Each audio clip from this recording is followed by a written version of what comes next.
ሚኒስትር አቶ ተመስገን ጥሩነህ ገለጹ። ምክትል ጠቅላይ ሚኒስትሩ በማህበራዊ ትስስር ገጻቸው ባሰፈሩት መልእክት ዛሬ በአማራ ክልል በተለያዩ ከተሞች ህዝቡ ያሳየው ታላቅ የድጋፍ ሰልፍ ገጽ ብዙ ትርጉም ያለው ሰልፍ ነው ሲሉ ገልጸዋል።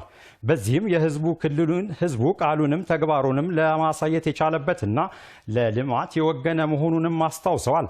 በአማራ ክልል የተስተዋለው የዛሬው ሰልፍ እንደ አባይ ለታላቅ ግብ ለመደመር ፈተናዎችን እያሸነፉ የመሻገር ለልማት የተከፈለን መስዋዕትነት የማክበር ክብረ ህዝብ የድምጽ ነው ሲሉ ምክትል ጠቅላይ ሚኒስትር ተመስገን ጥሩነህ ገልጸዋል።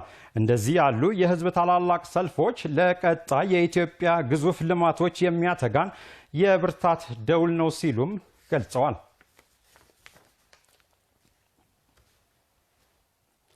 በአማራ ክልል በዛሬው ዕለት በተለያዩ ከተሞች የህዳሴ ግድብ መጠናቀቅን አስመልክቶ ህዝባዊ ድጋፍ ሰልፎች ተካሂደዋል።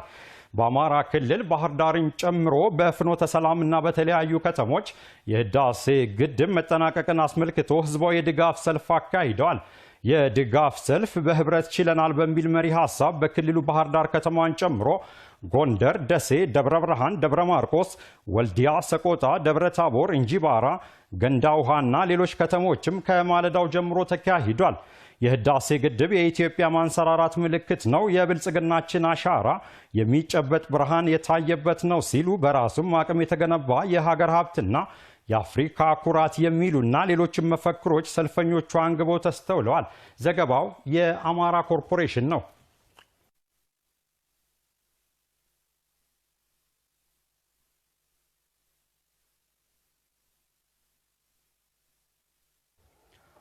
ተመልካቾች ቀጥለናል። አሁንም በቅርቡ የ21 የመሶብ የአንድ ማዕከል አገልግሎቶች ወደ ስራ እንዲገቡ የፌዴራል ሲቪል ሰርቪስ ኮሚሽን እንደሚገቡ አስታወቀ። በፌዴራል ደረጃ በመሶብ የአንድ ማዕከል የሚሰጡ አገልግሎቶች 180 መድረሳቸውም ተገልጿል። የፌዴራል ሲቪል ሰርቪስ ኮሚሽን ዶክተር መኩሪያ ኃይሌ እንደገለጹት የመንግስት አስተዳደርና የአገልግሎት አሰጣጥ ሪፎርም አንድ አካል የሆነው መሶብ የአንድ ማዕከል አገልግሎት የተገልጋዮችን ቅሬታና እንግልት በመቀነስ ረገድ ጉልህ ሚና እየተጫወተ ነው። የመንግስት አስተዳደርና አገልግሎት አሰጣጥን በማሻሻል ዘመናዊ ሲቪል ሰርቪስ ለመገንባት መንግስት የያዘውን ቁርጠኝነት እያሳየና እየሰራ እንደሚገኝም ነው የተናገሩት። በአንድ ማዕከል የሚሰጡ አገልግሎቶች ሙሉ በሙሉ በዲጂታል መንገድ ሲሆን ለአገልግሎት አሰጣጡ የራሱ ልኬት ተቀምጦለታል ብለዋል። አንድ ብሎ የጀመረው የመሶብ የአንድ ማዕከል አገልግሎት የተስፋፋ መምጣቱን አመልክተውም ይህም እስከ መስከረም 2018 ዓ.ም መጨረሻ ማዕከላቱን 21 በማድረስ ሙሉ ለሙሉ አገልግሎት እንዲሰጡ ይደረጋል ብለዋል።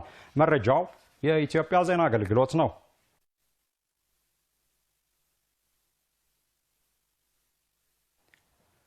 ከውጭ ወዳገኘናቸው መረጃዎች ስናልፍ ማላዊን ያደርሰናል። በማላዊ ዜጎች ፕሬዝዳንታዊ ምርጫ በማካሄድ ላይ ይገኛሉ። ድምጻቸውንም ሲሰጡ ውለዋል። ምርጫው አንድ ፕሬዝዳንት 229 የህዝብ ተወካዮችን እና 509 የህዝብ ክልል ተወካዮችን በመምረጥ የሚጠናቀቅ ይሆናል። ደቡብ አፍሪካዊቷ ሀገር ባለፉት 5 ዓመታት በኢኮኖሚ ግሽበት ስትታመስ የቆየች ሲሆን ይህ ዲሞክራሲያዊ ምርጫ እፎይታን ያስገኝላታል ተብሎ እንደሚጠበቅ ተዘግቧል። አሁን አገሪቷን እያስተዳደሩ የሚገኙት ፕሬዝዳንት ላዛሪስ ቻኩዌራ ለሁለተኛ ዙር ለመመረጥ በፕሬዝዳንታዊ ምርጫ የተሳተፉ ይገኛሉ። ድምጽ የመስጠት ስነ ስርዓቱም ዛሬ ማለዳ የጀመረ ሲሆን በአገሪቱ የተፈጠረው የነዳጅ እጥረት ምርጫውን እንዳያስተጓጉለው ተሰግቷል። አሸናፊ የሚሆነው እጩም ቢያንስ ከሚሰጡት ድምጾች 50 በመቶውን ማግኘት ይጠበቅበታል። በምርጫው 17 እጩዎች ለፕሬዝዳንትነት የሚወዳደሩ ሲሆን ላዛሪስ ቻኩዌራና አንጋፋው ፖለቲከኛ ፒተር ሙታሪካ የአሸናፊነት ቅድሚያ ግምትም አግኝተዋል። መረጃውን ያገኘ ነው ከቢቢሲ ነው።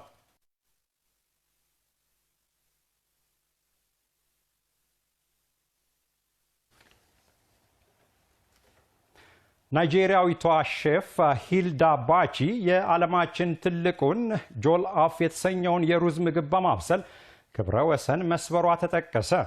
ናይጄሪያዊቷ ሼፍ ባለፈው ሳምንት ነበር ይህን ሩዝ በግዙፍ ድስት በማብሰል ለአድናቂዎቿ ያስተዋወቀችው። የዓለም ድንቃድንቅ መዝገብም የማብሰል ሂደቱን አጣርቶ ዛሬ ክብረ ወሰኑን አረጋግጦላታል። ጊነስ ቡክ ኦፍ ሪከርድስ ወይም የዓለም ድንቃድንቅ መዝገብ በማህበራዊ ሚዲያ ይህን ናይጄሪያዊቷን ሼፍ ክብረ ወሰን ይፋ ያደረገ ሲሆን ባቺ በምዕራብ አፍሪካውያን ዘንድ ተወዳጅ የሆነውን ምግብ በአንድ ግዙፍ ድስት 8780 ኪሎ ግራም ሩዝን በአንዴ ማብሰሏን አረጋግጧል።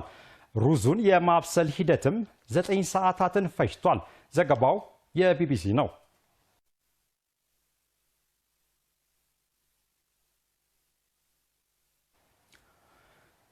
የተከበራችሁ ተመልካቾቻችን ከኤኤምኤን አዲስ ቴሌቪዥን የኤኤምኤን 24/7 መሰናዷችን እንደቀጠለ ነው። አጫጭር የሀገር ውስጥና የውጭ ዜናዎችን ወደ እናንተ አድርሰናል። ካፍታ ቆይታ በኋላ ተመልሰን እንገናኛለን። በዘመን ውስጥ በልዩ የውበትና የስኬት ጎዳና ላይ እየተጓዝን እንገኛለን። በህብረ ብሔራዊነት ውስጥ አንድነትን ይዛ እየፈካችና እየገነነች የምትገኝ ከተማ የአዲስ አበባ ቱሪዝም ኮሚሽን የከተማችንን የቱሪዝም ሀብት በማጥናት በማልማት እንዲሁም በማስተዋወቅ ከተማችን የቱሪዝም መዳረሻ እንድትሆን እየሰራ ይገኛል። የአፍሪካውያን ድምጽ ማዕከል የመሆን ጉዞም ይቀጥላል። ብሩህ ዘመን በተባበረ ክንድ አዲስ አበባን ወደማይቀለበስ የለውጥ መንገድ አዲስ አበባን በአዲስ ዓመት የአዲስ አበባ ቱሪዝም ኮሚሽን እንኳን ለ2018 ዓመተ ምህረት አዲሱ ዓመት አደረሳችሁ እያለ መልካም ምኞቱን ይገልጻል። በአዲሱ ዘመን እንደ ስሟ እያበበች የምትገኘውን ከተማችንን ይጎብኙ። አዲስ ዓመትን በአዲስ አበባ መልካም በዓል ይሁንላችሁ። መልካም አዲስ ዓመት። የአዲስ አበባ ቱሪዝም ኮሚሽን። እንኳን አደረሳችሁ። ኤግዚቢሽን ማዕከልና የገበያ ልማት ድርጅት እንኳን ለአዲሱ ዓመት በሰላም አደረሳችሁ እያለ በአዲሱ ዓመትም ከአጋር አካላት ጋር በመሆን ከመቼውም ጊዜ በላቀ ሁኔታ አገልግሎቱን ተደራሽ ለማድረግ በቂ ዝግጅት አድርጓል። ማዕከሉ ከንግድና ባዛር ሥራ በተጨማሪ ለተለያዩ በዓላትና ፌስቲቫሎች የፕላዛ አገልግሎት፣ የኤግዚቢሽን ማዘጋጃ አዳራሾች፣ በግዙፍ የኤልኢዲ ዲጂታል ስክሪን የማስታወቂያ አገልግሎት፣ ለኦፕን ኤሪያ ሲኒማ፣ ለሙዚቃ ኮንሰርት፣ የፉትሳል ስፖርት ማዘውተሪያ ቦታ፣ ለሰርግ፣ ለልደት፣ ለተማሪዎች ምርቃትና ለተለያዩ ስብሰባዎች፣ ለእሁድ ገበያ ፕሮግራሞች፣ አስተማማኝ ፓርኪንግ፣ ዘመናዊ የመኪና እጥበት አገልግሎት፣ ደረጃውን የጠበቀ የሻወርና ሌሎችም አገልግሎቶችን በመስጠት በ2018 አብረውን እንዲሰሩ በደስታ ይጋብዛል።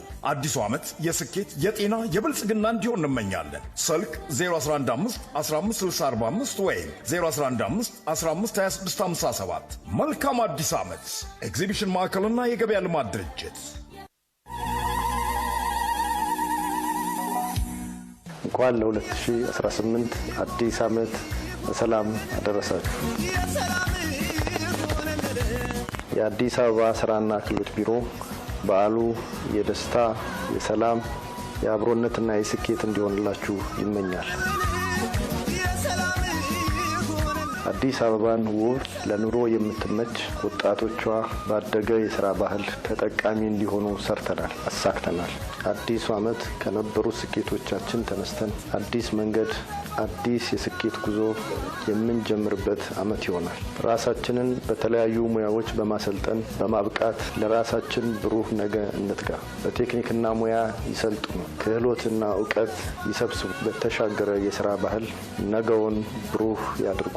የስኬት ዓመት ይሁንላችሁ። መልካም በዓል።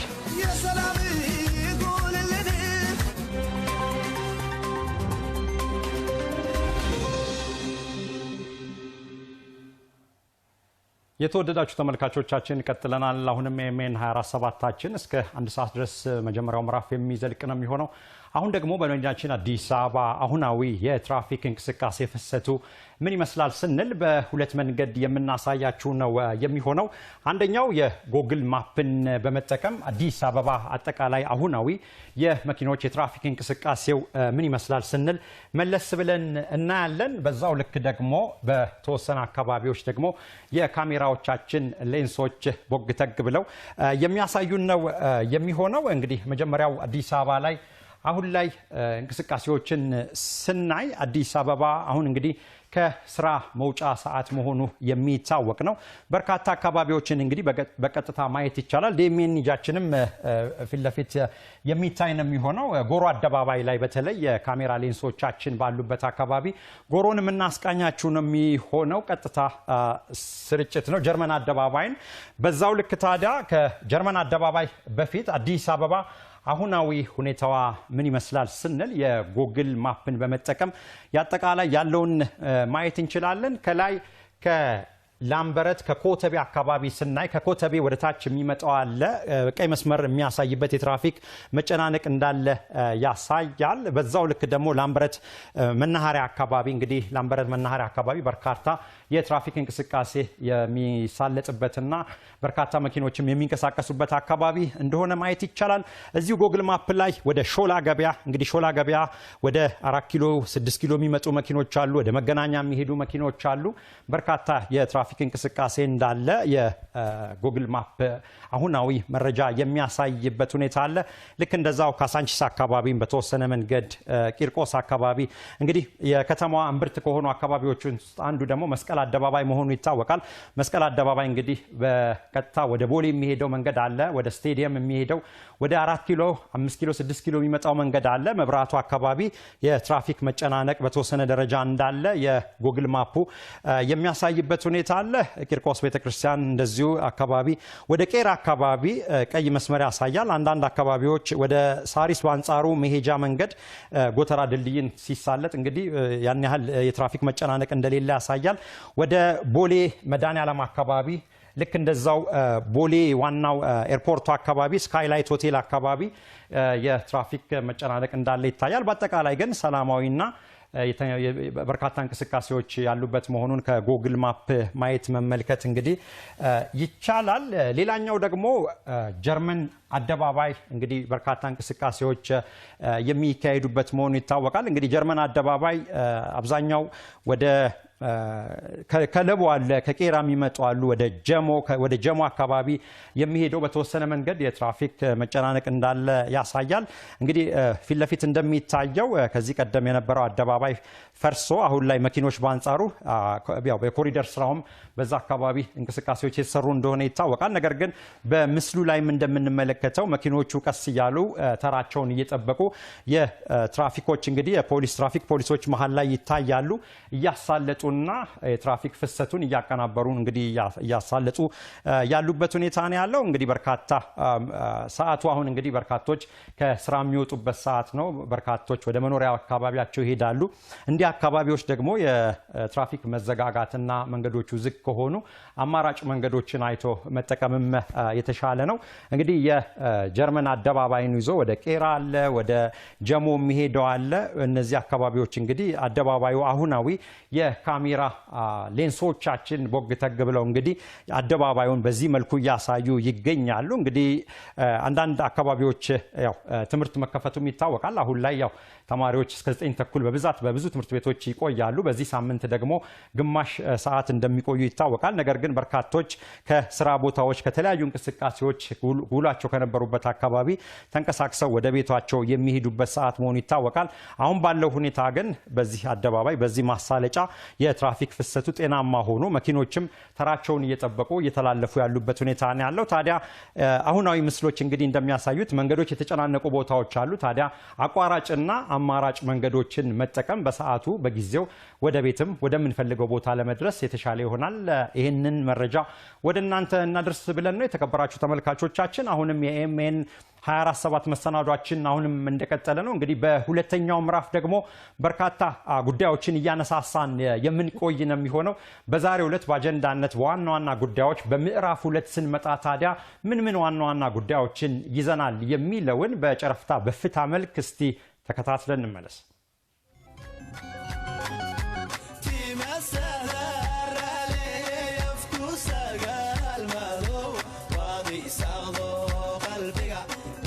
የወተት ሽያጩ እዚህም አካባቢ ላይ ደርሷል። የውጭም እንደዚሁም ደግሞ በቤት ውስጥም ነው ይህ የግመል ወተት ሽያጭ የሚከናወነው ማለት ነው። እንደምትመለከቱት ሰዎችም ገበያው ላይ እየገዙ ይገኛሉ። ሻጮችም ቁጭ ብለዋል። ወተት ስንት ነው? ይሄንኛው ስንት ሊትር ነው? 1 ሊትር። ብዙ ፈተናዎች እንዳሳለፉ ያሳያል። ይሄ ግን ማነሻ ምንድን ነው ብለን ማየት በጣም አስፈላጊ ነው። ከዚህ በፊት ኢትዮጵያ ተፈጥሮ ሀብት እያላት ወደ ሀብት ቀይራ ሀብትን ደግሞ ወደ ጉልበት ቀይራ ያሰራችበት ሂደት የመተባበር ወይም ደግሞ እንችላለን የሚል መንፈስ ብዙ ጊዜ ያልተለመደ ይህን ስኬት ያመጣ የኢትዮጵያ ሕዝብ ብለን መውሰድ እንችላለን። ግድቡ ሌላኛው 1 ቢሊዮን ሜትር ኩብ ውሃ ህዳሴ ውስጥ ከተያዘ 2 ሚሊዮን የግብፅ አርሶ አደሮች ይሰደዳሉ። ከዚህ ውስጥ 1 ሚሊዮን ወደ አውሮፓና ወደ አሜሪካ ሲሰደድ የቀረው 1 ሚሊዮን ደግሞ አሸባሪ ይሆናል ብለዋል። ምክንያቱም ምዕራባውያን ስደትንም አይፈልጉም አሸባሪነትንም አይፈልጉም እና የነሱን ትኩረት ለመሳብ ያደረጉት ነው። አሁን ህዳሴው ግድብ 74 ቢሊዮን ሜትር ኩብ ውሃ ይዟል። አንድም የግብፅ አርሶ አደር ስለመሰደዱ መረጃ የለንም፣ አልተሰደደም። ስለዚህ ይሄ ራሱ የዲፕሎማሲ ስራ ነው። ግድቡ ውሃ ይዟል። በተለይ ግድቡን ከዚህ በኋላ በጋራ ነው የምንጠብቀው። ራሱ አንድ የዲፕሎማሲ ስራ ነው የሚሆነው። የተከበራችሁ ተመልካቾቻችን የኤምኤን 24/7 መሰናዷችን አሁንም እዚህ 5 ኪሎ ከሚገኘው የኤምኤን ስቱዲዮ እንደቀጠለ ነው። በርካታ ጉዳዮችን አሁንም እናነሳሳለን። እንግዲህ እንደሚታወቀውና ሁላችንም እንደምንረዳው በአዲስ አበባ ከተማ የአዲስ አበባን ገጽታ የቀየረ ለተዝናኖት ለነዋሪዎቿ ምቹ የሆነ መሆኑ ይታወቃል። የኮሪደርና የመልሶ ማልማት ስራው በተለይ ከዚህ ቀደም የመንገድ መጨናነቆች በጣም ጠባብ ነበር። የመኪኖች መንገድና የእግረኛ መንገድ የሚዘጋጉበት በዛው ልክ ታዲያ በርካቶችም ወክ ማድረግና ብስክሌቶችን የመንዳት ነገራቸው በጣም አነስተኛ ነበር። ነገር ግን ባለፉት 2 ዓመታት በኮሪደርና በመልሶ ማልማት ስራ በአዲስ አበባ በተሰሩ ስራዎች በርካቶች የአዲስ አበባ ነዋሪዎች እንግዲህ የእግር ወኮችን የማድረግ እንቅስቃሴያቸው ባህላቸው ልምድ እየሆነ የመጣበትና እንግዲህ እንቅስቃሴ ማድረግ የእግር ጉዞ ማድረግ ለጤናም ጠቃሚና አስተዋጽኦ እንዳለው የሕክምና ባለሙያዎችም ይጠቅሳሉ። ታዲያ በዚህ ጉዳይ ላይ በሁለተኛው ምዕራፍ በቅርቡ አልቆ ተጠናቆ ክፍት የሆነው የጎሮ አደባባይ ከቦሌን ይዞ አካባቢ እንግዲህ ጎሮ አካባቢ ያለው አሁናዊ የትራፊክ ፍሰት እንዲሁም አጠቃላይ የህዝቡ እንቅስቃሴ ምን ይመስላል ስንል ባልደረባችን ትባረክ ኢሳያስን ልንጠይቅ ነው። ትባረክ በቀጥታ ከጎሮ አካባቢ ትገኛለች። ትባረክ እንደምን አምሽተሻል? አንቺ ያለሽበት የጎሮ አካባቢ እንግዲህ ከኋላሽም በርካታ የህዝብ እንቅስቃሴ ይታየኛል። የእግረኛው መንገዱ ምቹ ነው፣ መኪኖች መንገዱ ለብቻ ነውና ከዚህ ቀደም ከነበረው አንፃር አሁን የእግረኞች የወክ ማድረግ በጣም እየተለመደ መጥቷልና አጠቃላይ አንቺ ምን ቅኝት አደረግሽ ብታደርሽን? በጣም አመሰግናለሁ ተስፋሁን ነኝ። ተመልካቾቻችንም በያላችሁበት እንደምን አምሽታችኋል። ቀደም ሲል እንዳነሳው ተስፋሁን ነኝ። አሁን የምገኘው ጎሮ አደባባይ ነው። እንደሚታወቀው እንግዲህ ጎሮ አደባባይ ወደ ሰሚት፣ አያት፣ ቦሌ ለሚና ሌሎች አካባቢዎች ላይም ለመንቀሳቀስ አማካይ የሆነ ቦታ ነው። በዚህ ስፍራ እንግዲህ በርከት ያሉ የማህበረሰብ ክፍሎች ነዋሪዎችን መመልከት እንችላለን ማለት ነው። በአዲስ አበባ በተካሄዱ የኮሪደር ልማት ፕሮጀክቶች መካከል ከበርካታ አካባቢዎች መካከል እንግዲህ ጎሮ አንደኛው ተጠቃሹ ስፍራ ነው። በዚህ እንግዲህ በኮሪደር የልማት ስራው የእግረኛ፣ የሳይክል እንደዚሁም ደግሞ የመኪና ተብሎ የተለዩ መንገዶች አሉ። በተለይ እዚህ አሁን በሚገኝበት ጎሮ አደባባይ ላይ በተሰራው የእግረኛ መንገድ በርካቶች ከትራንስፖርት አማራጮች ይልቅ በእግር መንቀሳቀስን መርጠው እንቅስቃሴዎችን ሲያደርጉ ተመልክተናል። ከስራ መውጫ ሰዓት ላይ እንደምንገኝ ይታወቃል። እንግዲህ ከስራ መልስ በርካቶች በእግራቸው እየተራመዱ ጤናቸውን በመጠበቅ ውስጥ እንደዚሁም እየተዝናኑ እንቅስቃሴዎችን እያደረጉ እንዳለ ተመልክተናል። ከልጆች ጋር እንደዚሁ ቆንጆ የሆነ የቤተሰብ ጊዜን እያሳለፉ እንዳለም ነው መመልከት የቻልነው። ከዛም ባሻገር እንግዲህ ያው በእግር መንቀሳቀስ አንድም ለጤንነት እጅግ የሚመከር እንደሆነ የሕክምና ባለሙያዎች በስፋት የሚያነሱት ነው። እንግዲህ ጤናን ለመጠበቅ በእግር እንቅስቃሴዎችን ማድረግ ይመከራል። በተለይ የኮሪደር ልማቱ ምቹ የእንቅስቃሴ ባህልን እንደፈጠረላቸው ነው እንግዲህ የተዘዋወርኩ በጠየኩ ጊዜ እዚህ ነዋሪዎች ያረጋገጡልኝ ማለት ነው። ከቅርብ ጊዜ ወዲህ በተለይ ይኸው የኮሪደር ልማት ስራው ይሄን ምቹ ሁኔታ ከፈጠረላቸውና የእግረኛ መንገድን ካበጀላቸው በኋላ ከትራንስፖርት አማራጮች ይልቅ በእግራቸው መንቀሳቀስን ምርጫቸው እንዳደረጉም ጭምር ነግረውናል። እንደምትመለከቱት ከጀርባይም በርከት ያሉ ነዋሪዎች በዚህ አካባቢ ላይ እንቅስቃሴዎችን ያደርጋሉ። እንቅስቃሴ እንቅስቃሴያቸው በተዘጋጀው በኮሪደር ልማቱ ለእግረኞች ተብሎ በተሰራው መንገድ ላይ እንቅስቃሴዎችን እንዲያደርጉ ምቹ ሁኔታን ፈጥሮላቸዋል። ከዚያም ባሻገር እንግዲህ አብሮ የማሳለፍ ጊዜንም እንደፈጠረላቸውም ጭምር ነው እንግዲህ ያናገርኳቸው ነዋሪዎች የነገሩኝ። ልጅ ከእናት ጋር ከአባት ጋር እንደዚህ ቆንጆ የቤተሰብ ጊዜን ለማሳለፍም ለመጨዋወት አብሮ ለመራመድ እንደዚሁ ጊዜ ለማሳለፍም ጭምር እየተዝናኑ በሚያዩት ነገር ግራና ቀኝ ከስጋት ነፃ በሆነ መልኩ ሌላኛው ትልቁ ትሩፋት እንግዲህ እንዳነሱልኝ ነዋሪዎችም እኛም እዚህ ቦታው ላይ ተገኝተን እንደተመለከት ነው የተሽከርካሪዎች መንገድ ለግል ለብቻ ተለይቶ የተሰራ በመሆኑ እንደዚሁም ደግሞ የሳይክልም በዚሁ ከእግረኛ መንገድ ውጪ በሆነ መልኩ በመሰራቱ ሳይክል ያዙ በሳይክል መንገድ እንደዚሁም ደግሞ የእግረኞች በእግረኛ መንገድ የተለያዩ የትራንስፖርት አገልግሎት የሚሰጡ የቤት መኪኖችም ጭምር የህዝብ ትራንስፖርት አገልግሎት ሰጪዎችም እንደዚሁ በዋናው አስፋልት የመንቀሳቀሱ ሁኔታ አለ። ይህ ደግሞ ከትራፊክ ነፃ በሆነ መልኩ ከትራፊክ ስጋት ነፃ በሆነ መልኩ እንቅስቃሴዎችን ነፃ ሆነው በእግራቸው መንቀሳቀስ ካሰቡበት መድረስ እንደዚሁም ነፋሻማ አየርን እያገኙ ቆንጆ የሆነ ጊዜን እንዲያሳልፉ በጣም ደስ የሚል ጊዜን እየፈጠረላቸው እንዳለ ነው የነገሩኝ። አንዳንድ ነዋሪዎች እንዲያውም እንዳነሱት ከሆነ ባህል እያደረጉት መምጣታቸውንም ነግረውኛል።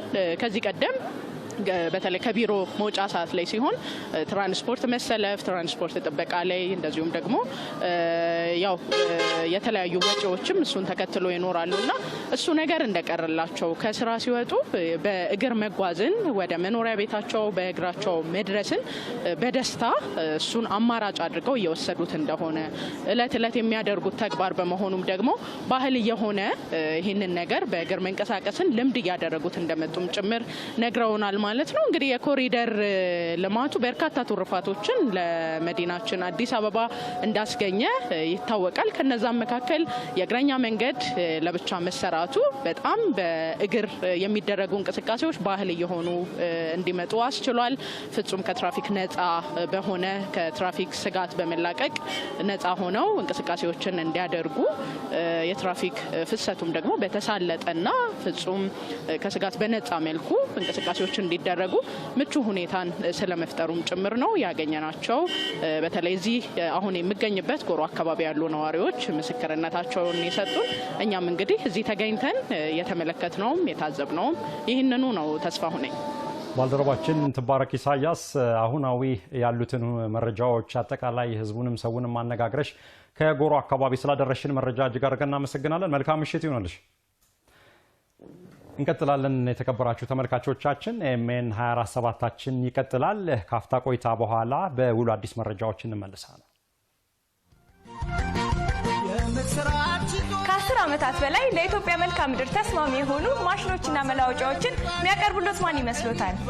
ኤኤምኤን ኮንስትራክሽን። እቅዶን በተሳካ ሁኔታ እንዲተገብሩ ምን ይፈልጋሉ?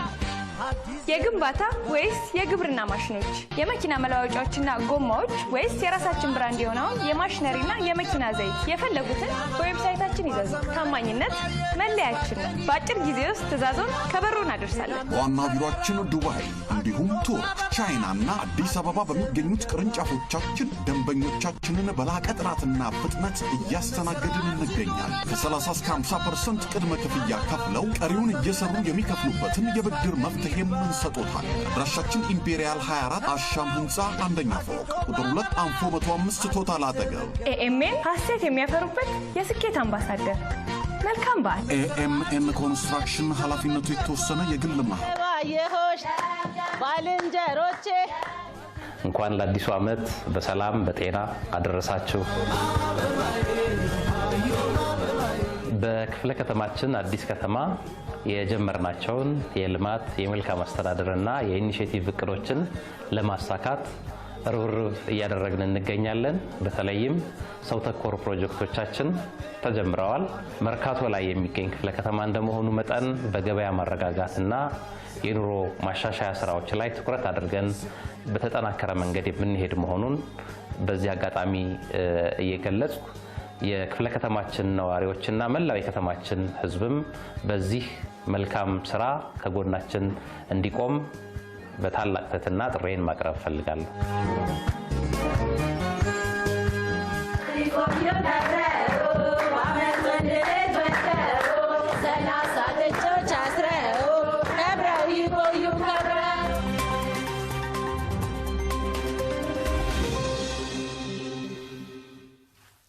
ከተለናል ውድ ተመልካቾቻችን ኤምኤን 24/7ታችን አሁንም የመጀመሪያው ምዕራፍ እስከ 1 ሰዓት ድረስ የሚቆይ ነው የሚሆነው።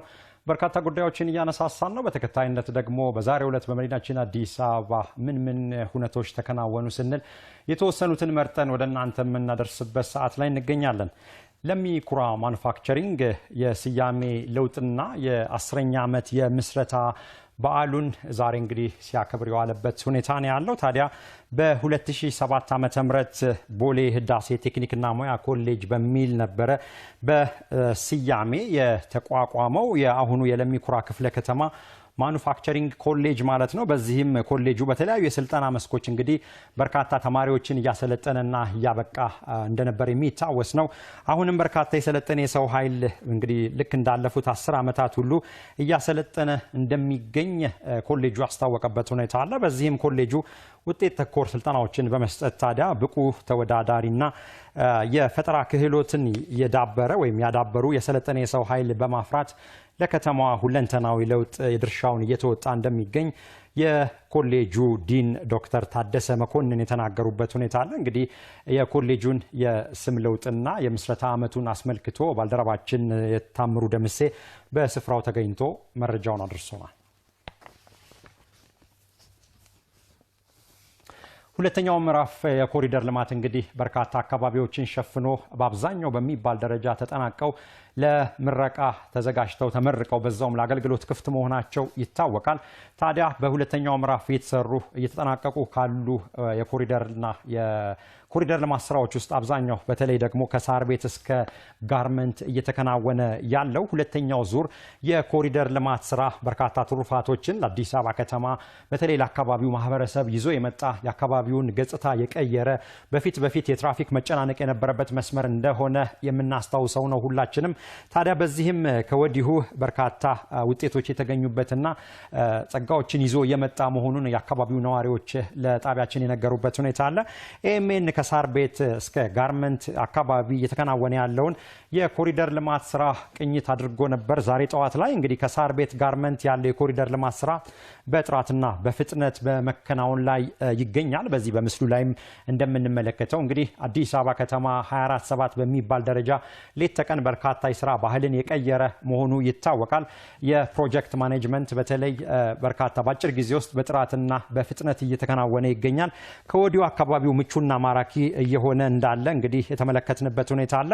ከዚህ በፊት ይስተዋሉ የነበሩ ችግሮችን የትራፊክ መጨናነቅ እንግዲህ አካባቢውን የጽዳት ጉድለቶችን የቀረፈ ነው ሲሉ ነዋሪዎች ለሪፖርተራችን ነግረውታል። ታዲያ ከሳር ቤት እስከ ጋርመንት ያለው የኮሪደር ልማት በውስጡ የተለያዩ የመዝናኛና የመኪና ፓርኪንግን ጨምሮ የተካተቱበት ነው። ስራውን በተያዘለት ጊዜ ለማጠናቀቅ ርብርብ እየተደረገና እየተከናወነ እንዳለ ለመመልከት ይችላል። መረጃውን ያደረሰን ሪፖርተራችን መሐመድ ኑር አሊ ነው። በአዲስ አበባ ከተማ ልዩ ስሙ ሚኪላንድ በሚባለው አካባቢ ያጋጠመው እንግዲህ የመሬት መሰንጠቅ ትልቁ ዜና ነው። ነዋሪዎች ላይ ጉዳት እንዳያደርስ እንግዲህ የቅድመ ጥንቃቄ ስራዎች እንቅስቃሴዎች እየተከናወኑ መሆኑን የአዲስ አበባ ከተማ ስራ አስኪያጅ ጽህፈት ቤት አስታውቋል።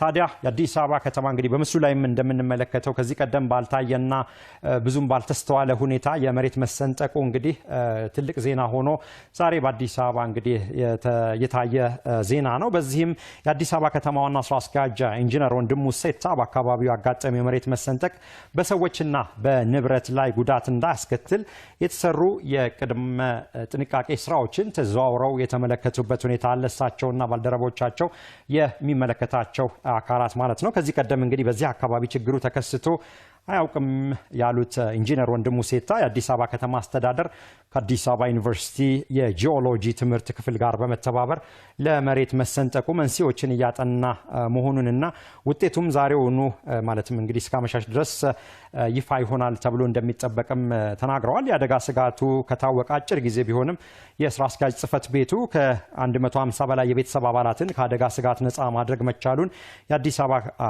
የአዲስ ከተማ ክፍለ ከተማ የእሳትና አደጋ ስጋት ስራ አመራር ኮሚሽን ቅርንጫፍ የስራ ኃላፊዎች የገለጹበት ሁኔታ አለ። እንግዲህ መረጃው የአዲስ አበባ ከተማ ስራ አስኪያጅ ጽህፈት ቤት የማህበራዊ ትስስር ገጽ ነው።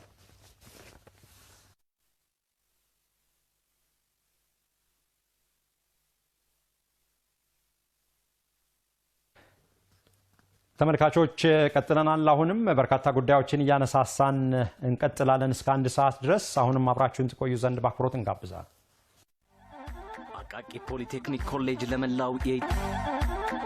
ፖሊቴክኒክ ኮሌጅ ለመላው የኢትዮጵያ ሕዝብ በሙሉ ለ2018 አዲስ ዓመት እንኳን አደረሳችሁ ይላል። የአንድነታችን ፍሬ የሆነውና የዘመናት ቁጭት የነበረው የህዳሴ ግድብ ምርቃት ማግስት ላይ መሆናችን ደስታችንን ድርብ ያደርገዋል። እንኳን ደስ አላችሁ፣ እንኳን ደስ ያለን። አቃቂ ፖሊቴክኒክ ኮሌጅ በአቃቂ ቃሊቲ ክፍለ ከተማ የሚገኝ ብቸኛ የመንግስት ኮሌጅ ሲሆን የስልጠና ጥራቱን ለማስጠበቅና አገልግሎት አሰጣጡን ለማሳለጥ በተከናወኑ ስራዎች ባይሶ 9001/2015 ሰርቲፋይድ መሆኑ እንዲሁም በከተማ አስተዳደሩ በተደረገው ምዘና ከሁሉም ኮሌጆች የላቀ የሥራ አፈጻጸም በማግኘት አንደኛ ደረጃ የያዘ ኮሌጅ ሲሆን በኮሌጁ በ2018 ዓ.ም በዞኒንግ፣ በአውቶሞቲቭ ቴክኖሎጂ፣ በሜታል ኢንጂነሪንግ፣ በኤሌክትሪካል ኤሌክትሮኒክስ ቴክኖሎጂ፣ በሌዘር ጋርመንትና ፋሽን ዲዛይን ቴክኖሎጂ፣ በአግሮ ፕሮሰሲንግና ከተማ ግብርና፣ ሆቴልና ቱሪዝም በተጨማሪም በኢንፎርሜሽን ቴክኖሎጂ፣ በኮንስትራክሽን ቴክኖሎጂ፣ በፈርኒቸር ሜኪንግ ወይም ውድወርክ ቴክኖሎጂ፣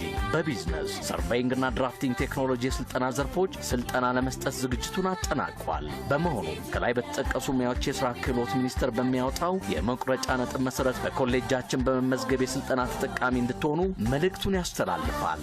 መልካም በዓል።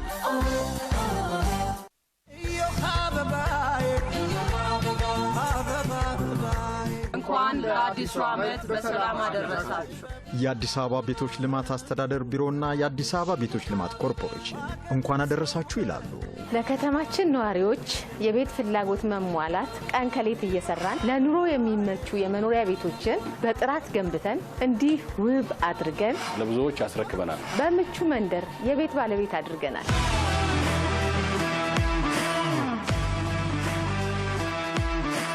እውነት ነው፣ አልጨረስንም። ዛሬም እየገነባን ነው። እዚህም እየገነባን ነው።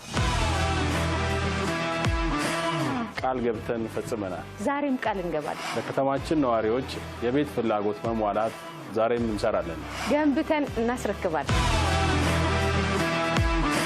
መልካም በዓል።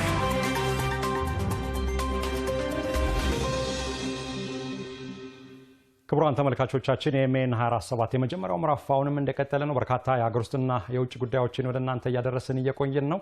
አሁን ደግሞ እንግዲህ ዓለም እንዴት ዋለች ስንል የተወሰኑ በፈረር ቅኝት የምናደርግበት ነው። እንግዲህ በርካታ ዓለም አቀፍ ሚዲያዎች በፊት ገጾቻቸው የተለያዩ ማህበራዊ፣ ኢኮኖሚያዊና ፖለቲካዊ ጉዳዮችን ይዘው ይወጣሉ። የተመረጡትን ደግሞ የተወሰኑትን ልናይ ነው። ተሜ እንደምን አመሸ? እንደምን አመሸ ተመስገን ይመር እንደምን አመሸ ባልደረባችን። እንግዲህ አንተ ቅኝት ያደረክባቸው በርካታ እንግዲህ ዓለም አቀፍ ሚዲያዎች በፊት ገጾቻቸው የዘገቧቸው አሉ። እንግዲህ የቢቢሲን ምንጭ አድርገክ የህንዱ ጠቅላይ ሚኒስትር ናሬንድራ ሞዲና የዩናይትድ ስቴትስ ፕሬዝዳንት ዶናልድ ትራምፕ ፊት ለፊት ላይ ይታያሉ። ምን አዲስ ነገር አለ? ይህንንም ሌሎች መረጃዎችንም ብታክልልን። አመሰግናለሁ። እንግዲህ ዓለም አቀፍ መገናኛ ብዙሃን በፊት ገጻቸው በርካታ ጉዳዮችን ያነሳሉ፣ ይዳስሳሉ። አዲስ ሚዲያ ኔትወርክ ደግሞ አድማጮችን የሚመጥን ከዚህ በተጨማሪ አጠቃላይ በርካታ መገናኛ ብዙሃን ሽፋን የሰጧቸውን ጉዳዮች እንመለከታለን። የመጀመሪያ ጉዳያችን የሚሆነው የአሜሪካና የህንድ የንግድ ግንኙነት ጉዳይ ቀዳሚውን ስፍራ ይወስዳል። በተለይ እንግዲህ አሜሪካና ህንድ ከቅርብ ጊዜያት ወዲህ በርካታ ሰጣ ገባ ውስጥ ገብተዋል። አሜሪካ ትቅደም ፖሊሲን ያስቀድማሉ። ትራምፕ እንግዲህ ወደ ነጩ ቤተ መንግስት ከተመለሱ በኋላ በተለይ ሀገራት ምን አይነት የንግድ ትስስር ግንኙነት ይኖራቸዋል፣ ከዚህ በተጨማሪ ደግሞ የአሜሪካን ባለም አቀፍ ተቀባይነትና መሪነቷን ለማስቀጠል በርካታ ስትራቴጂዎችን ነርፈው እየሰሩ ይገኛሉ። ከዚህ መካከል ደግሞ የንግድ ማዕቀቦችን ወይም ደግሞ ታሪፎችን መጣል ቀዳሚው ስፍራ ተደርጎ ይወሰዳል። ከዚህ ቀደም በተለይ በሜክሲኮ እንደዚሁም ደግሞ በሌሎች ሀገራት ላይ እንደዚሁ ታሪፎችን ሲጥሉ ነበር። በሜክሲኮና ካናዳ ላይ መጀመሪያ አካባቢ ሲጥሉ እንግዲህ በርካታ መነሻዎች ነበሯቸው። የመጀመሪያ መነሻ ተደርጎ የሚወሰደው በተለይም ሁለቱ ሀገራት ለህገወጥ ስደተኞች መሸጋገሪያ ናቸው የሚሉ በርካታ መላምቶች ነበሩ። ነገር ግን ሜክሲኮና ካናዳ ደግሞ ያን የሚቀበሉት አይደለም። በተለይ ካናዳ እንግዲህ በበርካታ መልኩ ስትሞገት ነበር። ጀስቲን ትሩዶ እንግዲህ ከዚህ ቀደም ከስልጣን ከመነሳታቸው በፊት አሜሪካ መሸጋገሪያ የሚሆኑ በተለይ በአሜሪካ የሚኖሩ አጠቃላይ ካናዳውያን ከዚህ በተጨማሪ ወደዛ የሚገቡ ህገወጦች አነስተኛ ናቸው። ነገር ግን የተጣለብን ታሪፍ ልክ አይደለም፣ ሊታረም ይገባል። ፕሬዝዳንት ትራምፕም ሐሳብ እንደዚሁም ደግሞ አስተያየት መቀበል ይጠበቅባቸዋል የሚሉ መላምቶችን እንደዚሁ ስተነብዩ ሐሳቦችና ምክረ ሐሳቦችንም ሲያቀርቡ ነበር። ነገር ግን ፕሬዝዳንት ትራምፕ እንግዲህ በርካታ ሀገራትን አሁን የነካ ጉዳይንም እያስከተሉ ነው የሚገኘው። የህንድ ጉዳይ ደግሞ በበርካታ መልኩ የሚነሳ ነው። የመጀመሪያው ተደርጎ የሚወሰደው በተለይ ህንድ ከቻይና እንደዚሁም ከሩሲያ ጋር የመሰረተችው ግንኙነት ለአሜሪካ ምቾት የሚሰጥ አይደለም። በተለይ ደግሞ ከዚህ ቀደም በዲፕሎማሲ ችግር ውስጥ የነበሩት ቻይናና ህንድ እንግዲህ አሁን ላይ ዲፕሎማሲያዊ ችግራቸውን ፈተው ግንኙነታቸውን እያደሱ ይገኛሉ። ይህ ደግሞ ለአሜሪካ እንግዲህ ምቾት የሚሰጥ ትራምፕንም እንደዚሁ የሚያስማማ ሐሳብ አይደለም። በአንጻሩ ደግሞ የሩሲያን ነዳጅ መጠቀም ላይ ህንድ ከዚህ ቀደም ተሰራ ነበር። ይህም እንግዲህ ታሪፍ ይጣልባታል ተብሎ ሲነሳ ነበር። ታዲያ ህንድ 50% ያክል ታሪፍ ተጥሎባት በርካታ እርምጃዎችም ሲወሰዱ ነበር። በምስሉ ላይ እንደምትመለከቱት የሁለቱ ሀገራት መሪዎች ግን አሁን ላይ ምናልባትም የተጣለውን አጠቃላይ ታሪፍ ለመቀነስ ከዚህ በተጨማሪ ስምምነትን ለማላቅና ለማድረግ እየተነጋገሩ ከዚህ በተጨማሪ ውይይቶች ቀጥለዋል እየተባለ ነው የሚገኘው። ሁለቱ ሀገራት አሁን በተለይ ደግሞ በመሪዎች ደረጃ ባይሆንም እንኳን በባለሙያዎች ደረጃ ንግግሮች ተጀምረዋል። የባለሙያዎች ውይይት ደግሞ ወደ መሪዎች ስምምነት ከዚህ በተጨማሪ በመሪዎች ደረጃ በሚደረግ ውይይት ሊቋጭ ይችላል ተብሎ ይጠቀሳል። እንግዲህ እዚህ ላይ በርካታ ሀሳቦች እየተነሱ ነው የሚገኘው። በተለይ የህንድ ባለሙያዎችም ሀሳብን እያቀረቡ ይገኛሉ። ከኢኮኖሚ ከዚህ በተጨማሪ ንግድ የሚመለከታቸው የህንድ ባለስልጣናት በተለይ ደግሞ አሜሪካ የምታደርገው በህንድ ላይ የምታደርገው አጠቃላይ ጫናና በገቢና በውጭ ምርቶች ላይ የሚደረጉ ጫናዎች ትክክል አይደሉም። ስለዚህ አሜሪካ እያንዳንዱ ፖሊሲ መልሳ መከለስ ይጠበቅባታል የሚል አስተያየትን እየተከተሉ ነው የሚገኘው። የአሜሪካ የንግድ ተደራዳሪ እንደዚሁም ደግሞ የፕሬዝዳንቱ አማካሪዎች በበኩላቸው ህንድ ከሩሲያ እንደዚሁም ከቻይና ጋር የገባችው ዲፕሎማሲያዊ ግንኙነትና አሁን ላይ ያሳለጠች ያለበት አጠቃላይ ሂደት ለአሜሪካ ሉዓላዊነት ከዚህ በተጨማሪ በዓለምን ለመቆጣጠር ካለ ፍላጎት አንጻር ጥሩ አይደለም። ስለዚህ እሱን ማስተካከል ይጠበቃል ተብሏል። አሁን ላይ እንደምትመለከቱት እንግዲህ በርካታ ጉዳዮች ቢቢሲ በዚህ ጉዳይ ላይ ሰፊ ሀተታን እያወጣ ነው የሚገኘው። ነገር ግን አሁን እያንዳንዱ ውይይት በትክክለኛ መንገድ እየተጓዘ ይገኛል። በቀጣይ ምናልባትም ሁለቱ ግዙፍ ሀገራት ኢኮኖሚያዊ ችግራቸውን ከዚህ በተጨማሪ የንግድ እሰጥ አገባቸውን ይፈታሉ ወይስ አይፈታም የሚለው ጉዳይ ደግሞ ለጊዜ እንተተነው ሌላ ጉዳይ እንመልከት። ሌላኛው ምርጫችን ያደረገው አልጀዚራን ጉዳይ ነው። አልጀዚራ ደግሞ በፊት ገጹ እንደዚሁ የትራምፕን ከዚህ በተጨማሪ የማህበራዊ ሚዲያዎችን እንደዚሁም ደግሞ የመገናኛ ብዙሃን ግንኙነት የሚያሳብቅና የሚያሳይ ጉዳይ አውጥቷል። እንደምትመለከቱት እዚህ ላይ በተለይ ትራምፕ እንግዲህ ከዚህ ቀደም የአሜሪካ መገናኛ ብዙሃን ከዚህ በተጨማሪ ሌሎች መገናኛ ብዙሃንን ውሸት የሚዘግቡ ከዚህ በተጨማሪ የአሜሪካን ሉዓላዊነትና ፍላጎት ለዓለም የማያስገነዝቡ ናቸው፣ በተለይም ደግሞ እኔ በህዝብ ዘንድ እንድጠላ ያድርጉኛል የሚል መላመት ነበራቸው። ከዚህ በተጨማሪ እንግዲህ አሁን ላይ በሚወጡ መረጃዎች ደግሞ ከዋሽንግተን ፖስት ጋር ትልቅ ክርክር ወይም ደግሞ ሰጥ አገባ ስለመግባታቸው እየተሰማ ነው የሚገኘው። ለዚህም ዋሽንግተን ፖስት ስሜን እያጠፋ ነው፣ በአሜሪካውያን ዘንድ ተአማኒ እንዳልሆነ እያደረገ ነው፣ ስለዚህ ደግሞ ካሳ ይገባኛል የሚል እንደዚሁ ስለመጠየቃቸው ተሰምቷል። 15 ቢሊዮን ካሳ ነው የጠየቁት። ይህ እንግዲህ በጣም ግዙፍ የሚባል 15 ቢሊዮን ዶላር ነው የጠየቁትና ምናልባት የሚያሸንፉ ከሆነ የፍርድ ክርክር እንደዚሁ ሊደረግ እንደሚችል እየተሰማ ነው የሚገኘው። ዋሽንግተን ፖስት ደግሞ እየሞገተ ይገኛል። በተለይ እኔ ፍትሃዊ ከዚህ በተጨማሪ ሚዛናዊ መረጃዎችን ለአሜሪካውያን እሰጣለሁ እንጂ የፕሬዝዳንቱ ስም እንዲጠለሽ ከዚህ በተጨማሪ አስተዳደራቸው በህዝብ ዘንድ ተአማኒ እንዳይሆን አልሰራሁም፣ ስለዚህም ትራምፕ ይህን ጉዳይ ሊያስቡበትና ሊመለከቱ ይገባል የሚሉ መረጃዎችን እንደዚሁ ያወጣ ነው የሚገኘው። ትራምፕ በተለይ ከዋሽንግተን ፖስት እንደዚሁም ከሌሎች መገናኛ ብዙሃን ጋር ተገናኙ እንጂ ከዚህ ቀደም ከሲኤንኤን ጋር የነበራቸውን ግንኙነት በርካቶች ያስታውሱታል። በተለይ ደግሞ መገናኛ ብዙሃን እርሳቸውን ቃለ ምልልስ ለማድረግ ከዚህ በተጨማሪ ሀሳባቸውን እንዲሰጧቸው ሲጠይቁ ሁላችሁም የሐሰት እንደዚሁም የፈጠራ ወሬን ለህዝብ ታደርሱብኛላችሁ፣ ስለዚህ እናንተ ልትታረሙ ይገባል የሚሉ መረጃዎችን ሲሰጡ ነበር። ከሁሉም መገናኛ ብዙሃን በተሻለ ደግሞ ለፎክስ ኒውስ እንደዚሁ ቀረቤታ እንዳላቸው ተአማኒም ነው ብለው እንደሚያምኑና እንደሚያስቡ እንደዚሁ መገናኛ ብዙሃን አመለክተዋል። ነገር ግን አሁን በዚህ በፍርድ ሂደት ውስጥ ያለ የትራምፕና የዋሽንግተን ፖስት ክርክር መጨረሻው ምን ይሆናል? በርካቶች የሚጠብቁት ጉዳይ ሆኖ እየተነገረ ነው የሚገኘው። ዢኗን ደግሞ እንመልከት። የዢኗ ጉዳይ ደግሞ ቻይና ላይ ትኩረቱን አድርጓል። እንግዲህ የቻይና መገናኛ ብዙሃን ዢኗ በተለይ የቻይና የሳተላይት ጉዳይ የመጀመሪያ ምዕራፍን እንደዚህ በተጨማሪ የመጀመሪያ አጠቃላይ ሐሳብን አድርጎ ነው የተነሳው። ቻይና ሳተላይትን አምጥቃለች። አሁን ያመጣቀችው ሳተላይት እንግዲህ ለምን አይነት ግልጋሎት ይውላል ከተባለ ደግሞ የኢንተርኔት ግልጋሎትን የሚያሳለጥ ከዚህ በተጨማሪ ዓለም ፈጣን ኢንተርኔት ግልጋሎት ይኖራት ዘንድ የሚደረግ ጥረትን ያግዛል ተብሎ ይጠበቃል። እንግዲህ ዓለም ያደጉ ሀገራት በተለይ ደግሞ ምድርን ብቻ ሳይሆን ሰማይን የመቆጣጠር ፍላጎት አላቸው። አጠቃላይ በሰማይ ላይ እንደዚሁም በተጨማሪ በህዋና በጠርፍ ላይ የሚደረጉ እያንዳንዱ ምርምሮችና ስሪቶች ለዓለም ምን ያበረክታሉ?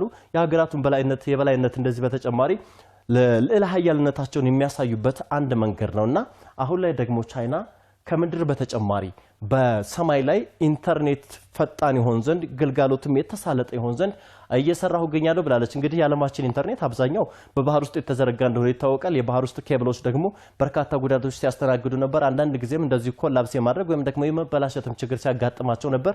አሁን ላይ ግን ወደ ህዋ አጠቃላይ ያመጠቀችው ሳተላይት ምናልባትም ለዓለማችን የኢንተርኔት ቴክኖሎጂ እንደዚሁም ደግሞ የቴክኖሎጂ ምህዋር መስፋት የራሱን አበርክቶ ሊወጣ እንደሚችል እየተሰማ ነው የሚገኘው። እንግዲህ የጂንጓን ሳተላይት ማብለያ ማዕከል ላይ ነው ይህን ያበለለችው ወይም ደግሞ ወደ ሰማይ ያስፈነጠረችውና ምናልባት በቀጣይ ምን አይነት ነገሮች ይፈጠራሉ?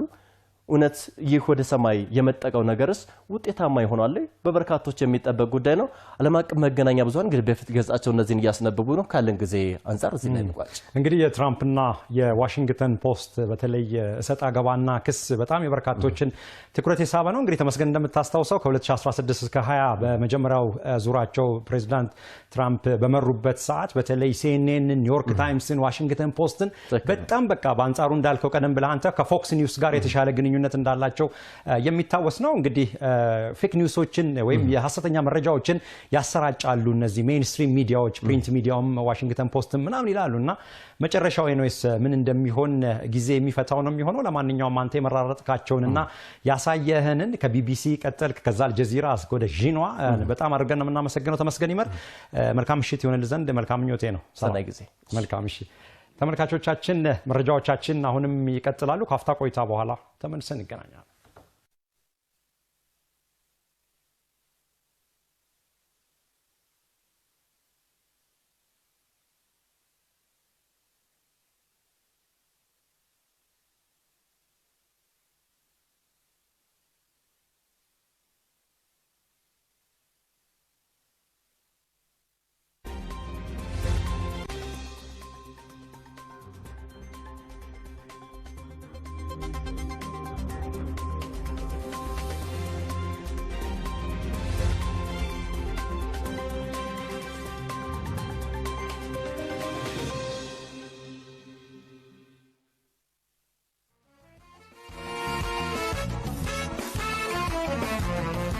እንኳን ደስ አላችሁ፣ እንኳን አደረሳችሁ። ህዳሴን አስመርቀናል፣ ጀምረን ጨርሰናል። አዲሱ ዓመት የአዲስ ስኬት፣ የአዲስ ድል መባቻ፣ የኢትዮጵያ ማንሰራራት እንዲሆን እንመኛለን። የደንብ መተላለፍን በጋራ እንከላከል። ደንብን ማክበር የስልጣኔ ምልክት ነው። የአዲስ አበባ ደንብ ማስከበር ባለስልጣን በዓሉ የሰላም፣ የደስታ፣ የፍቅር፣ የብልጽግና እንዲሆን ይመኛል። መልካም በዓል።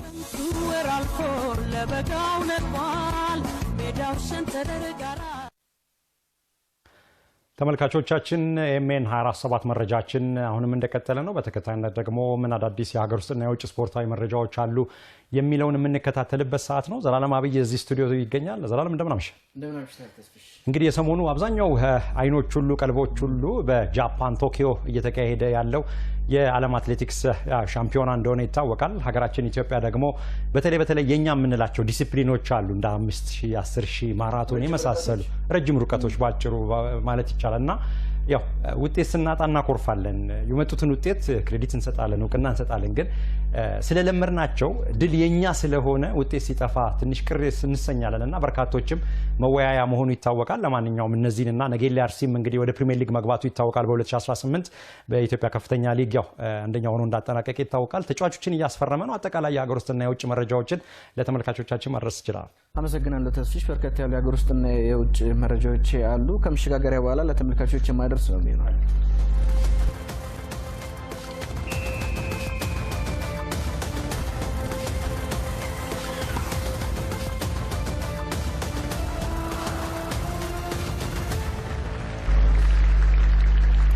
በድጋሚ አመሰግናለሁ። በርከት ያሉ የሀገር ውስጥና የባህር ማዶ ስፖርታዊ መረጃዎቻችንን ለኤምኤን 24/7 የመጀመሪያውን ምዕራፍ አሰናድተናል። ቀዳሚ የምናደርገው እንግዲህ በቶኪዮ እየተካሄደ የሚገኘው 20ኛው የዓለም አትሌቲክስ ሻምፒዮና ነው። ቶኪዮ 2025 የዓለም አትሌቲክስ ሻምፒዮና በርካታ ያልተጠበቁ አትሌቶች የገነኑበት ያለ ውድድር እንደሆነ ይታወሳል። በተለይ ደግሞ ኢትዮጵያውያን አትሌቶች በተመረጡ ዲሲፕሊኖች ላይ እየተወዳደሩ እንደሆነ ይታወቃል። እንግዲህ በጠበቅናቸው ልክ አሁንም አላገኘናቸውም። 1500 ሜትር የሴቶች ፍጻሜ ውድድር ዛሬ ተካሂዶ ነበር። ፍሬወይኒ ኃይሉ ተሳትፋ ነበር።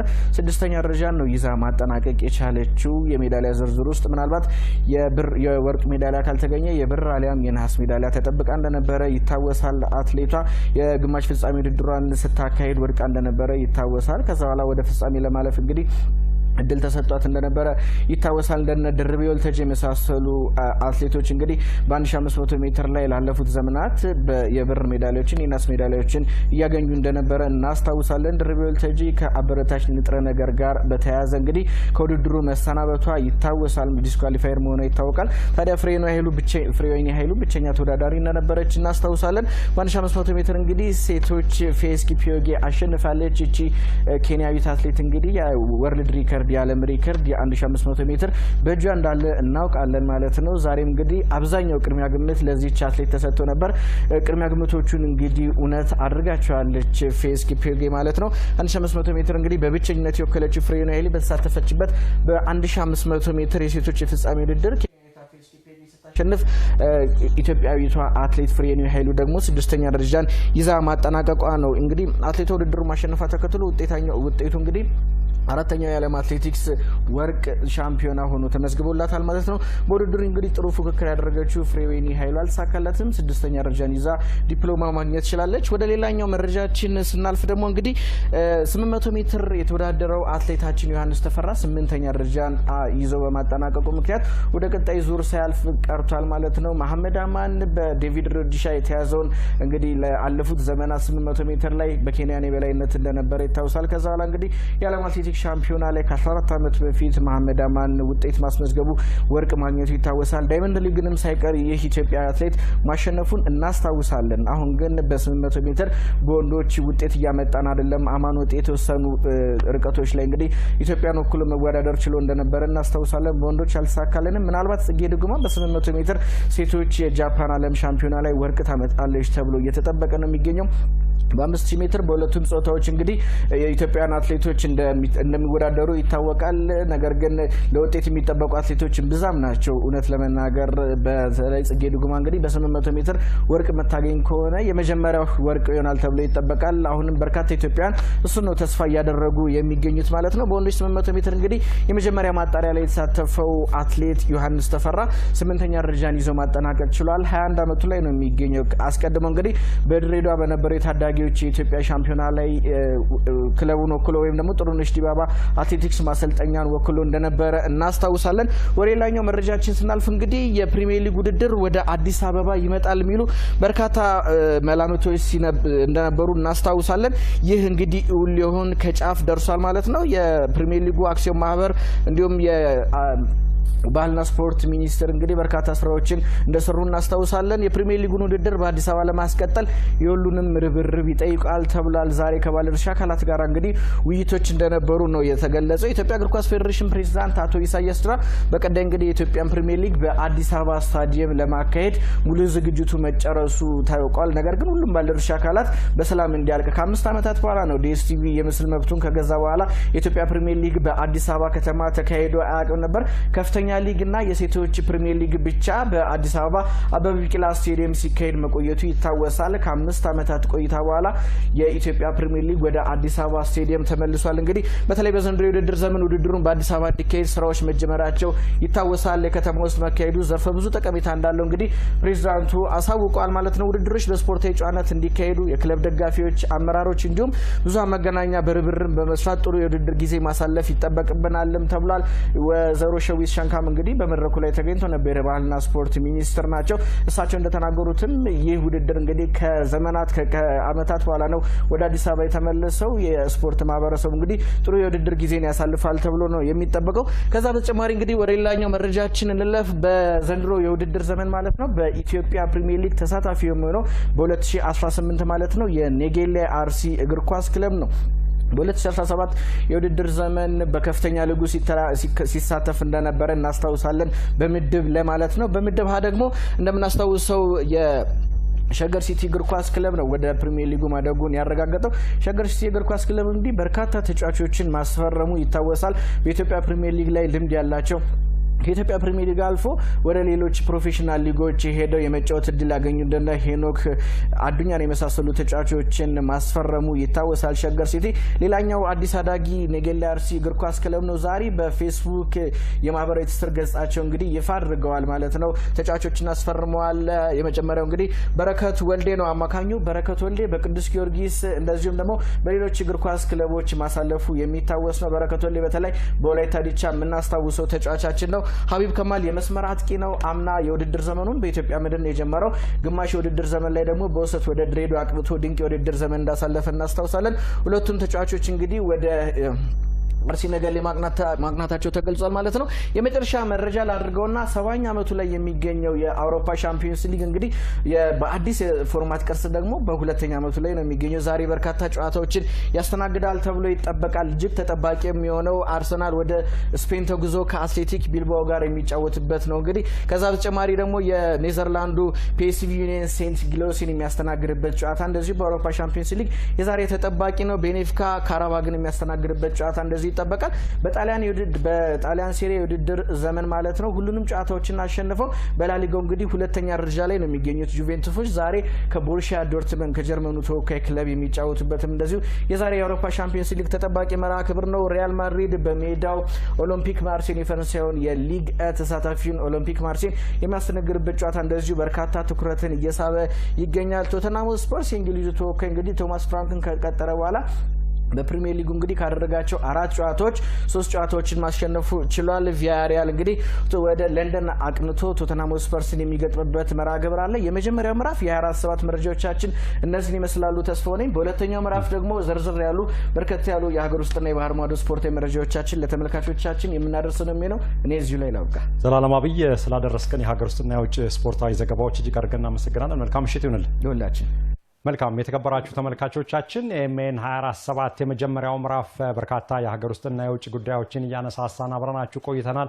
ከኛ ጋር ስለነበራችሁ ስለተከታተላችሁን እጅግ አድርገን ነው የምናመሰግነው። በሁለተኛው ምዕራፍ ባልደረቦቻችን የሚጠብቋችሁ ነው የሚሆነው። እኔ ተስፋውነኝ ሰይድ ከእናንተ ጋር ቆይቻለሁ። ምዕራፉ 1ን እየመራው አብሬያችሁ ነበርኩኝ። በጣም አድርገን ነው የምናመሰግነው። መልካም ምሽት ይሆንላችሁ ዘንድ መልካም ምኞቴ ነው።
ግራንድ አፍሪካን የተቋማትና የአመራር ሽልማት ድርጅት ከ20 ዓመታት በላይ ትጉሃን ለሰሩት ሥራ ክብር ዕውቅናና ሽልማት ሲሰጥ ቆይቷል። ግራንድ አፍሪካን የተቋማትና የአመራር ሽልማት ድርጅት የቀድሞው አቢሲኒያ የኢንዱስትሪ ሽልማት ድርጅት ነው።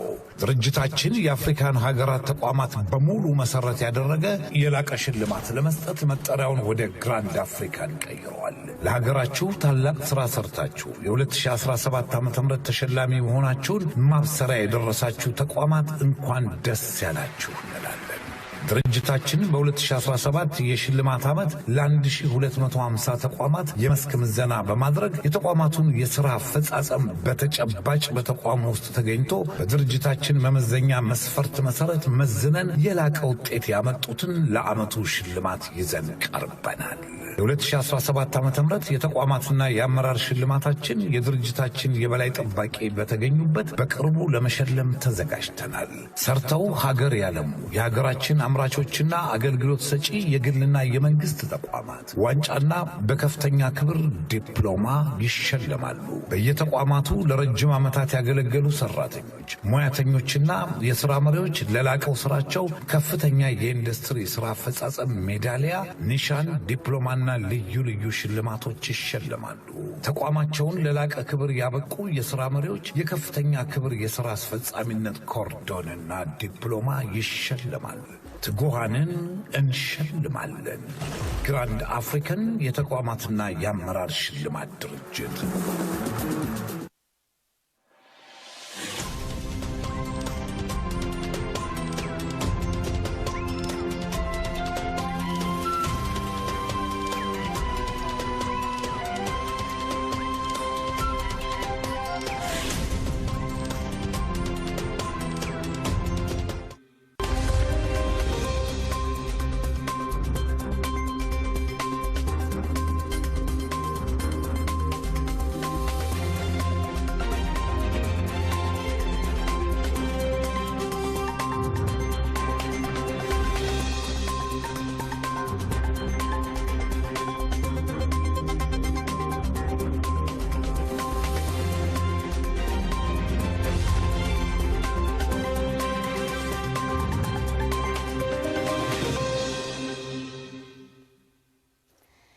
ጤና ይስጥልን የተከበራችሁ ተመልካቾቻችን እንደምን አምሽታችኋል። የትውልድ ድምጽ ከሆነው አዲስ ሚዲያ ኔትወርክ ኤምኤን 247 ምዕራፍ 2 ተጀምሯል።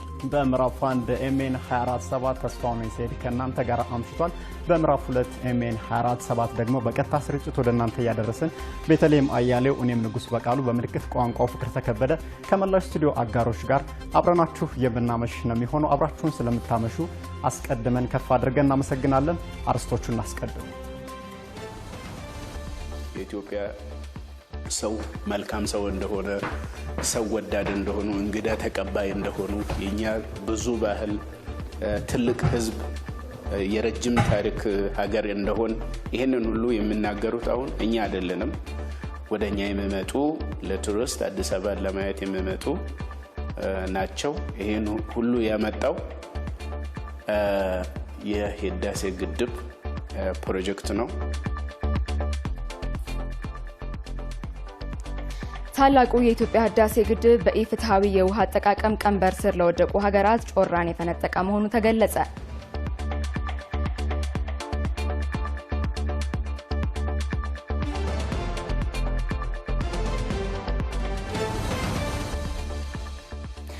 ከውጪ አሜሪካና ህንድ በመካከላቸው ተፈጥሮ የነበረውን የንግድ ግንኙነትን መሻከር ለመፍታት ውይይት መጀመራቸው ተሰማ የሚሉና ሌሎች ጉዳዮችን አብረን እንመለከታለን።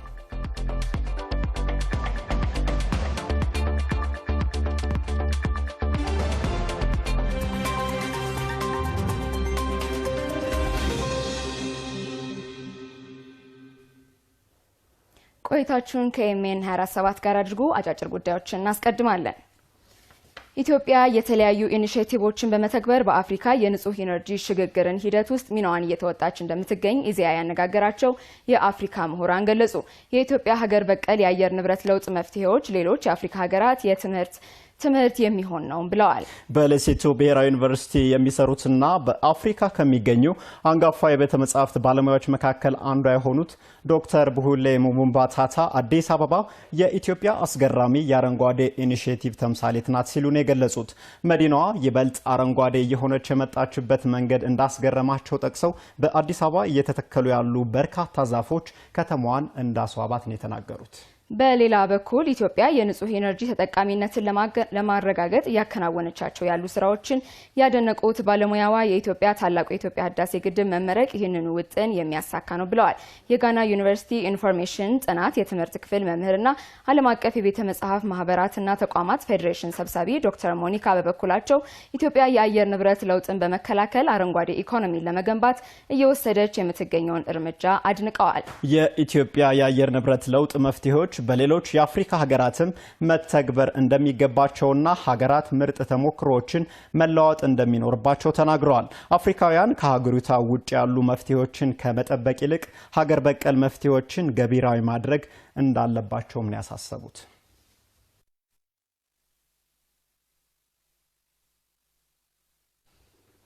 የቢሾፍቱ ዓለም አቀፍ አውሮፕላን ማረፊያ ኢትዮጵያ የአፍሪካ ቁልፍ የአቪዬሽን ማዕከል እንደሚያደርጋት የገንዘብ ሚኒስትር አቶ አህመድ ሺዴ ገለጹ።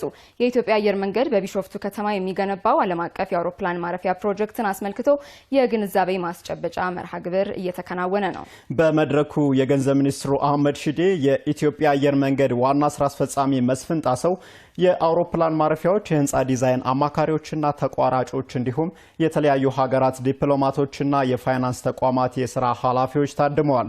የገንዘብ ሚኒስትሩ አህመድ ሺዴ በዚህ ወቅት የቢሾፍቱ ዓለም አቀፍ አውሮፕላን ማረፊያ የኢትዮጵያን መሻት የሚያሳካ ዓለም አቀፍ ትስስርና ዘላቂ ልማትን የሚያረጋግጥ ስለመሆኑ ነው የገለጹት። አውሮፕላን ማረፊያው ከመጓጓዣ አገልግሎት በላይ የሆነ ለትስስር፣ ለቀጠናዊ እድገት፣ ለቱሪዝም፣ ለአህጉራዊ እድገት፣ ለማህበራዊና ኢኮኖሚያዊ ሽግግር ስትራቴጂካዊ መሪ መሆኑም አመላክተዋል።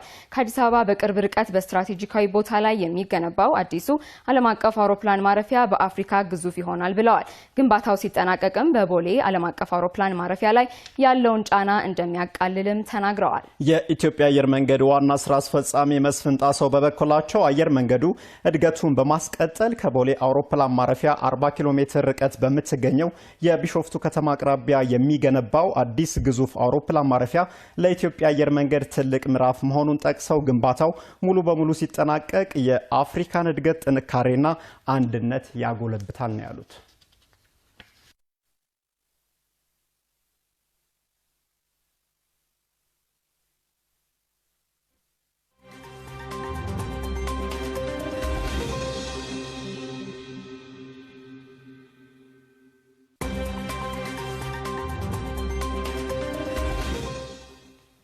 የተከበራችሁ ተመልካቾቻችን አሁን ደግሞ በዝርዝር ወደምንመለከታቸው ጉዳዮች እናመራለን። የሁለተኛው ዙር የኮሪደር ልማት አካል የሆነው የሳር ቤት አቦ ማዞሪያ ጋርመንት የኮሪደር ልማት የደረሰበት ደረጃ ምን እንደሚመስል ደግሞ ባልደረባችን መሐመድ ኑር አሊ ያስቃኘናል። ሁለተኛው ዙር የኮሪደር ልማት ስራ እየተከናወነ ይገኛል። እኛም እንግዲህ ሁለተኛው ዙር የኮሪደር ልማት ስራ እየተከናወነ ከሚገኝባቸው አካባቢዎች መነሻውን ከሳር ቤት አድርጎ ጋርመንት የሚገኘው ሁለተኛው ዙር የኮሪደር ልማት ስራ ምን ይመስላል ስንል ቅኝታችንን አድርገናል።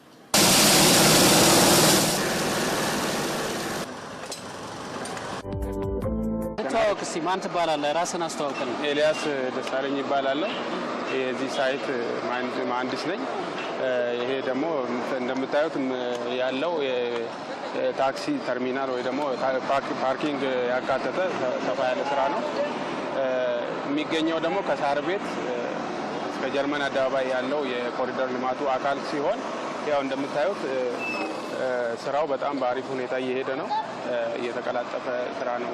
ያው የዚህ ኮሪደር ስራ አካል በመሆናችን ደግሞ በደስታ እና በሞራል ነው እየሰራን ያለ ነው። እንተዋወቅ እስቲ፣ ኃላፊነትና ራስህን በመተዋወቅ ነው። እሺ፣ ዘገየ ገመቹ እባላለሁ። ፕሮጀክት ማኔጀር ነኝ በውድበር ኮንስትራክሽን ካምፓኒ ውስጥ። ይህንን ፕሮጀክት በፕሮጀክት ማኔጀር ሌቭል እየመራው ይገኛል። እንግዲህ እስቲ የስራው እንቅስቃሴ ምን ይመስላል? አሁን እንደምናየው ይሄኛው ሁለተኛው ሳይታችን ነው።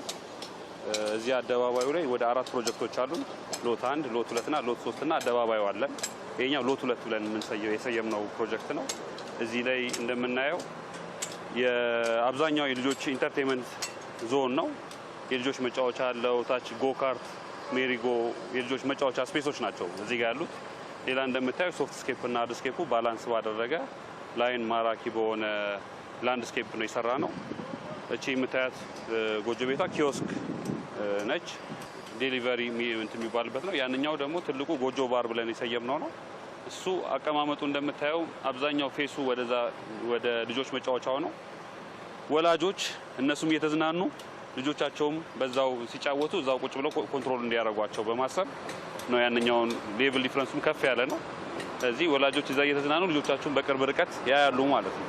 ስለዚህ በአንዴ ሁለቱም ይዝናናሉ እንደማለት ነው። አጠቃላይ ምን ይመስላል የሰራተኛው ተሳትፎ? ፕሮጀክቱ ግዙፍ እንደመሆኑ ብዙ የስራ እድል ፈጥረናል ለብዙ ወጣቶች ማለት ነው። ሁለተኛ ፕሮጀክቱን ስንሰራ እንደተለመደው በፊት ኖርማል 8 ሰዓት ብቻ አይደለም የምንሰራው። እኛ ኦልሞስት 16 ሰዓት ማለት ይቻላል የምንሰራው፣ ቀንም ሌሊትም ነው የምንሰራውና ያንን ባህል እንግዲህ ወደ ወጣቱም ወደ ማህበረሰቡ ለማስረጽ እሱ ላይ እንደሱ እየሰራን ነው ያለነው ማለት ነው።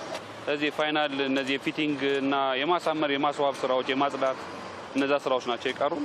በኮሪደር ልማት ስራው ላይ የተሳተፉ ያገኘናቸው የስራ እድል የተፈጠረላቸው ዜጎችም በተለይ በስራው ላይ አዲስ የስራ ባህልን እንዲላበሱ እያስቻላቸው እንደሚገኝ ነግረውናል። የኮሪደር ስራ በጣም ጥሩ ነው። አንደኛ እኛም ለቀንም ማታም ተጨማሪ ገቢ እያገኘንበት ነው እና የበለጠ ጥቅም አለው። ጥሩ ነው። አንደኛ ጥቅም እያገኘንበት ነው ለዕለት ለልጆቻችንም ሆነ ለኛ የዕለት ጉርስ ዘንጅበት እየርን ነው። ሁለተኛም እዚህ ላይ ጥሩ ልማት እያለማን እንዳለ ነው የሚሰማን። እኛ ከለመድነው የስራ ሰዓት ውጪ ተጨማሪ ሰዓቶችን እየሰራን ነው። ሁለተኛ ደግሞ ያው ከገቢ አንጻር ተጨማሪ ስራ ሲሰራ ተጨማሪ ገቢ ይኖራል። ደስ የሚለው ነገር ወደፊት እንግዲህ ያው እድሜያችን ሲገፋ ያው ለልጆቻችን የምናሳየው ነገር አለን ማለት ነው። ይህ የኮሪደር ልማት ስራ በተለይ በአካባቢው ነዋሪዎች የኮሪደር ልማቱ በአካባቢያቸው በመሰራቱ እንዳስደሰታቸውም ጭምር የአካባቢው ነዋሪዎች ነግረውናል። የአበባ ቦታም ተጨመረ፣ የሳር ቦታ ተጨመረ፣ ሸክላዎችም ተጨመሩ፣ አሪፍ ሆኑ እና አስፋልት መግቢያ ላይ ተደረገ። አልነበረም መጀመሪያ አልነበረም እና ሲኬድ አንዳንድ ቦታ ላይ እንደውም ውሃ ሁሉ ይረጨን ነበር። ቪውም ራሱ በጣም አሪፍ ነው። ምክንያቱም ከዚህ ጫፍ እዛ ጫፍ ማየት እንችላለን። በፊት እንደዚህ ከዛ መሀል ላይ ሆነ ቫቲካን አካባቢ አይታይም። በጣም ስጓጓ ነበረ ባለው የእንጦጦ የቤተ መንግስቱን የ4 ኪሎውን እያየው እኛ መቼ እኛ ጋር ይደርስ ነበረ እያልኩ ሳልም ነበር። ህልሜ ደርሶ በዚህ ተፈታል። በጣም ረክቼበታለሁ። ይህንን ደስ የሚል ብሩህ ተስፋ ለወደፊት ያጎናጸፉንን አመራሮች ታላቅ ደስታና ክብር ሊሰጣቸው ይገባል። ሁሉም ደስተኛ ነው። ምክንያቱም ይሄን ነገር ለማየት እኮ ትራንስፖርት አውጥተን ወደ ከተማው ያና ፒያሳ ሄደን ያየንበት ጊዜ አለ። ያ ነገር ደግሞ ደጅ ሲሆን ሁሉ የምታየው ነገር ሲሆን የሚሰማውን ስሜት ማንም መረዳት ይችላል። በጣም ደስ ይላል። በአዲስ ከተማ ክፍለ ከተማ ልዩ ስሙ ሚኪሊላንድ ኮንዶሚኒየም ብሎክ 13 አካባቢ ያጋጠመውን የመሬት መሰንጠቅ በተመለከተ በምክትል ከንቲባ ማዕረግ የአዲስ አበባ ከተማ ዋና ስራ አስኪያጅ ኢንጂነር ወንድሙ ሴታ ተጨማሪ ማብራሪያ ሊሰጡን እዚህ ስቱዲዮ ይገኛሉ። ኢንጂነር እዚህ ስለተገኙ እጅግ አድርገን እናመሰግናለን። እኔም በጣም አመሰግናለሁ። እንግዲህ ኢንጂነር በዛሬው ዕለት እርስዎም በስፍራው ተገኝተው ምልከታ ሲያደርጉ ነበርና ሚኪሊላንድ ኮንዶሚኒየም ብሎክ 13 አካባቢ ያጋጠመው አደጋ በእርግጥ የመሬት መሰንጠቅ አደጋ ነው ብለን መውሰድ እንችላለን? ምን ተመለከቱ? ጥሩ አመሰግናለሁ። እንግዲህ አደጋው ሚኪሊላንድ ኮንዶሚኒየም ብሎክ 13 ጋር ብቻ አይደለም፣ አብሮት አጀሰንት ያለ ሌላ ሚኪሊላንድ የመጀመሪያና መካከለኛ ደረጃ ትምህርት ቤት አጥርም እንደዚህ በተመሳሳይ መልኩ በተወሰነ መልኩ ጉዳት የደረሰበት አይነት ሁኔታ አለ። ዲአዘር ሳይድ ደግሞ ወረዳ 14 ውስጥም እንደዚህ በተመሳሳይ መልኩ አንድ ቤተ እምነት ግቢ ውስጥ ያለ የመዋለ ህጻናትና መጸዳጃ ቤት ላይ የደረሰ ጉዳት አለ። እንግዲህ ይሄ ጉዳት ምልክት ማሳየት የጀመረው የዛሬ አይ ቲንክ 3 ሳምንት አካባቢ የሚሆን ነው። ነሐሴ 15 አካባቢ ነው ምልክት ማሳየት የጀመረው። በዛ በኮንዶሚኒየሙ ጀርባ የሚሄድ መንገድ አለ። እዛ መንገድ ላይ ክራክ መታየት ነበር የነበረው። አደጋው ምልክት ከታየበት ቀን ጊዜ ጀምሮ የክፍለ ከተማው አመራሮችም በተመሳሳይ መልኩ ደግሞ የክፍለ ከተማው የአደጋ ስጋት ስራ አመራር ኮሚሽን ኃላፊዎችና ሰራተኞች በየቀኑ እየሄዱ ትሬንዱ ምንድነው የሚለውን ነገር የመከታተል ስራ ተሰርቷል። ከዛም ባለፈ ደግሞ ይህ አደጋ ምን ያህል ሲሪየስ አደጋ ያመጣል የሚለውንም ነገር ደግሞ አሴስ ማድረግ እንዲቻል የአዲስ አበባ ዩኒቨርሲቲ የጂኦሎጂ ሳይንስ ትምህርት ክፍል ምሁራን በቦታው ተገኝተው የተለያዩ መረጃዎችን ወስደዋል። እንግዲህ መጀመሪያ ሲጀምር የነበረው የመሬት መሰንጠቅ ነበረ የነበረው። በኋላ ላይ ግን የክረምቱ ዝናብ በተለይም ከነሐሴ አጋማሽ ወዲህ በጣም ከፍተኛ የሆነ የዝናብ መጠን ያለው ይሄ ከፍተኛ የዝናብ መጠን ደግሞ አፈሩ በጣም ከፍተኛ የውሃ መጠን በሚይዝበት ጊዜ ልል የመሆንና ከታች ያለውም ስትራታ በተመሳሳይ መልኩ ዊክ በመሆኑ ምክንያት ወደ መስመጥ ከዛም ነው በታችኛው የወንዙ ክፍል ደግሞ የመሸርሸር አደጋ እና ስላይድ የማደግ አደጋ እንደደረሰ ማየት ችለናል። እንግዲህ መንስኤውን በምናይበት ጊዜ እንግዲህ ይሄ ወንዝ ምንለው እዛ አካባቢ ያለው ወንዝ በጣም ከፍተኛ ተዳፋት ቦታ የነበረ ቦታ ነው። እንደገና የሚነሳበትንም በምናይበት ጊዜ ከጉለሌ ቦታኒካል ጋርደን ጀምሮ ካችመንት እየሰበሰበ ይመጣ ኤሪያ ነው። ከዛም ባሻገር እንግዲህ እዚህ አካባቢ ላይ የሚኪላንድ ኮንዶሚኒየም በሚሰራበት ጊዜ ወደ 123 ብሎክ አካባቢ የሚጠጋ ነው። አብዛኛው ከዛ የሚወጣ የነበረው የተቆፈረ አፈር ምልስ የነበረበት አካባቢ በመሆኑ ምክንያት ከዛ መንገዱን በሚሰራበት ጊዜ ያንን ታሳቢ ያላደረገ ድሬኔጅ ስትራክቸርስ በመኖራቸው ምክንያት ከአካባቢውም ከሚመጣው ካችመንት የሚመጣው ውሃ በጣም ከፍተኛ በመሆኑ ምክንያትና ፕሮፐርሊ ማኔጅድ ያልሆነ በመሆኑ ምክንያት ያ የመሬት መሰንጠቅ አሁን ወደ መሬት መስመጥ ከዛም ደግሞ በታችኛው የወንዝ ተፋሰስ ክፍልም እንደዚህ በተመሳሳይ መልኩ መንሸራተት ያመጣ መሆኑን መመልከት ይቻላል ነው። እንግዲህ ኢንጂነር በነዋሪዎቹ ላይ ደግሞ የከፋ ጉዳት እንዳይደርስ የቅድመ መከላከል ጥንቃቄ ስራዎች ላይስ ምን ነገሮች እየተሰሩ ነው? እንግዲህ ክረምቱ ከመምጣቱ ጋር ተያይዞ በዚህ ቦታ ብቻ ሳይሆን ኦቨርኦል በከተማው ላይ ወደ 378 አካባቢ የሚጠጉ ለአደጋ ተጋላጭ የሆኑ ቦታዎችን የመለየት ስራ ሰርተናል። ክረምቱ ሳይገባ ፊት አጋላጭ ሊሆኑ የሚችሉ ሁኔታዎችን በመለየት የማቅለያ ስራዎችን ሰርተናል። ከነዚህ ውስጥ አንዱ ፕሮፐር ድሬኔጅ እንዲኖር የማድረግ ነው። ድሬኔጅ ባለባቸው ቦታዎችም እንደዚህ በተመሳሳይ መልኩ በኮንስትራክሽን ተረፈ ምርትም በቆሻሻ የተዘጉ ዲቾችን የመክፈት ዴን ፕሮፐርሊ ወደ ናቹራል ዋተር ኮርስ ውሃዎች ዲስቻርጅድ እንዲሆኑ የማድረግ ስራ ስንሰራ ቆይተናል። ሌሎችም እንደዚህ በተመሳሳይ መልኩ ያው ዝናብ ከመምጣቱ ጋር ታይዞ መሬቱም ሉዝ ስለሚሆን የመደርመስ አደጋ ይከሰትባቸዋል በምናስባቸው ቦታዎች ላይ እንደዚህ በተመሳሳይ መልኩ ሪቴኒንግ ዎል የወንዙን ዳርቻ የመጠበቅ ስራ ሰርተናል። በተወሰነ መልኩም በአንዳንድ ቦታዎች ለሲሪየስ የሆነ የአደጋ አቃላጭ ሁኔታ ባለባቸው አካባቢዎችም ነዋሪዎችን ከዛ ቦታ የማንሳትና የማራቅ ስራ ሰርተናል። ከነዚህ ውስጥ አንዱ አንአይደንቲፋይድ የነበረ ቦታ ነው አሁን ይሄ ሪሰንትሊ እንግዲህ ከነሐሴ አጋማሽ በኋላ የተከሰተው። እንግዲህ ምልክት ከታየበት ጊዜ ጀምሮ በአካባቢው ከሚኖሩ ነዋሪዎች ጋራ በአጠገቡ ካለው ትምህርት ቤት ጋራ ውይይት አድርገን በተለይም ብሎክ 13 የሚባለው መንገዱ ዳርቻ ላይ ያለው ብሎክ ስለነበር የበለጠ ተጋላጭ የነበረው ነዋሪዎችን የማዋየት ስራ በጊዜያዊነት ከቤት ውስጥ እንዲወጡና እንዲታሸግ ማድረግ ስራ ከዛም ባለፈ ደግሞ በዛ አካባቢ የሰዎችና የተሽከርካሪዎች እንቅስቃሴ እንዳይኖር ቦታውን ኮርዶን የማድረግና ከእንቅስቃሴ መከልከል ስራ ሰርተናል። ይሄ አንዱ ግንዛቤ ማስጨበጥ ስራ ነው። እንግዲህ በቀጣይ ያው ሬሜዲያል ሜጀርስ እንወስዳለን ብለን እናስባለን። የአዲስ አበባ ዩኒቨርሲቲ የጂኦሎጂ ሳይንስ ክፍል ምሁራን መጥተው አጥንተው ዛሬ ሪፖርቱን አቅርቦልናል። በዛ ሪኮሜንዴሽን መሰረት ቀጣይ የማቅለያ እርምጃዎችንም በዘላቂነትም ደግሞ ቦታውን ከአደጋ ስጋት መጠበቅ የሚያስችል ስራ እንሰራለን ብለን ነው የምንጠብቀው። መልካም ኢንጂነር፣ ምናልባት እንግዲህ ትልልቅ ግዙፍ ተቋማት አሉ። በተለይም ደግሞ አደጋውን በተመለከተ አዲስ አበባ ዩኒቨርሲቲን ጨምሮ ያሉት ነገር አለ ወይ? ቀድመውም አንስተውታል። ሌሎች የተነገሩ ነገርስ አለ ወይ? እንግዲህ አንደኛውና ዋነኛው የጥናቱ ያተኮረው አደጋው መንስኤ ምንድነው የሚለውን ነገር የማጥናት ስራ ነው። ከዛ በኋላ ይሄ አደጋ መንስኤው ከታወቀ በኋላ ደግሞ ሊያደርስ የሚችለው ችግር ምንድነው የሚለውን የማጥናት ከዛም ደግሞ ሪኮሜንዴሽንስ እና በአጭር ጊዜ በረጅም ጊዜ ምን መሰራት አለበት የሚለው ሪኮሜንዴሽን የሰጡ። እንግዲህ አደጋው መንስኤ በምናይበት ጊዜ አንደኛውና ዋነኛው ተደርጎ የተወሰደው ፕሮፐር የሆነ ድሬኔጅ ሲስተም በዛ አካባቢ አለመኖር ነው። እንግዲህ ያ ሳይት ወደ 123 ብሎኮች አካባቢ ያሉት ወደ 4272 አካባቢ የሚጠጉ አባወራዎች የሚኖሩበት አካባቢ ነው። ከዚህ ሁሉ ቦታ ከህንፃ ላይ የሚወርደው የዝናብ ውሃ ሴፍሊ ወደ ናቹራል ዋተር ኮርስ መሄድ መቻል አለበት። ብዙዎቹን ተዘዋውረን በምናይበት ጊዜ በእነዚህ በኮንዶሚኒየም ህንፃዎች ዙሪያ ያሉ የጎርፍ ማፍሰሻ ቱቦዎች አብዛኞቹ በአረም በሲልት በተለያየ ቆሻሻ የተደፈኑ በመሆናቸው ምክንያት ከዛ የሚወጣ ውሃ ፕሮፐርሊ ወደ ወንዙ ወይም ደግሞ ባጠገብ ወዳለው የመንገድ መፋሰሻ ድሬንድ አይሆንም። ስለዚህ ምንድነው የሚሆነው? አብዛኛው ውሃ እዛው ኮምፓውንድ ውስጥ ነው የሚሰርገው። ከዛም ባሻገር እንግዲህ የኮንዶሚኒየም በሚሰራበት ጊዜ ቅድም ሳነሳላችሁ እንደነበረው ብዙ የኮንስትራክሽን ተረፈ ምርት የደፋበት አካባቢ ነው። እንግዲህ ጥናቱ አንዱ ያሳየን ነገር ነው ከ8 እስከ 12 ሜትር የሚሆን አዲስ ምልስ አፈር በዛ አካባቢ እንዳለ ነው ያሳየን። ይሄ ምልስ አፈር ደግሞ በናቹራል ኮምፓክሽን በጊዜ ሂደት ኮንሶሊዴት እያደረገ የሚሄድ ከመሆኑ ጋር ታይዞ ይህንም ያክል ብሎኮች የሚወጣው የውሃ ተፋሰስ ወደዚህ መሬት ስርገት በሚኖርበት ጊዜ ከፍተኛ የሆነ የሰብሰርፌስ አንስቴብል የመሆን ፕሮፐርቲ እንዳሳየ ማየት ችለናል። ሌላኛው እንግዲህ አንዱ መንስኤ ተደርጎ የተወሰደው በቅርብ ጊዜ ደግሞ ጊዜያዊ የሚባሉ ምንጮች አንድ 3 ቦታዎች ላይ እንትን አድርገዋል። ያ ማለት እንግዲህ ግራውንድ ዋተር በደም ሳቹሬት አድርጎ ኤክሰስ የሆነ ውሃ መጠን ነው እንግዲህ ምንጮች የሚወጡት። እነዚህ ምንጮች እንግዲህ በበጋው ይቀጥላሉ አይቀጥሉም የሚለውን እንግዲህ በቀጣይ የምናየው ነው የሚሆነው። ይሄ ማለት በጣም ሳቹሬት የሆነ የውሃ መጠን በመሬት ውስጥ እንዳለ ነው የሚያሳየው። ከዛም ባለፈ እንግዲህ በእነዚህ አካባቢዎች ላይ የነበሩ የኮንስትራክሽን አክቲቪቲስም በተመሳሳይ መልኩ ናቹራሊ የነበረውን ቤድሮክም በተመሳሳይ መልኩ አንስቴብል ያደረጉት መሆኑ ምክንያት ይሄ የአደጋ መንስኤ እንደተከሰተ አንዱ አይደንቲፋይ አድርገናል። እንግዲህ በዘላቂነት አንዱ የሰጡን ሪኮሜንዴሽን ምንድነው? በጊዜያዊነት በዚህ አካባቢ የሚኖሩ ሰዎች የማውጣት ነው። እንግዲህ አሁን አፌክትድ ሆኗል ብለን የምናስበው ያ ኦፍ ኮርስ ስትራክቸራሊ ምንም ያየነው ዳሜጅ የለም፣ ግን ደግሞ አጠገቡ ያሉ ፔቭመንቶች መንገዶች የተደረመሱ መሆናቸው ምክንያት በዚህ ምክንያት ለአደጋ ተጋላጭነት ሁኔታቸው ስለሚጨምር በአንድ ብሎክ ውስጥ የሚኖሩ 29 የዛን ብሎክ ነዋሪዎች ወደ 150 አካባቢ የሚጠጉ ሰዎችን አውጥተናል፣ ቤቶቹንም አሽገናል።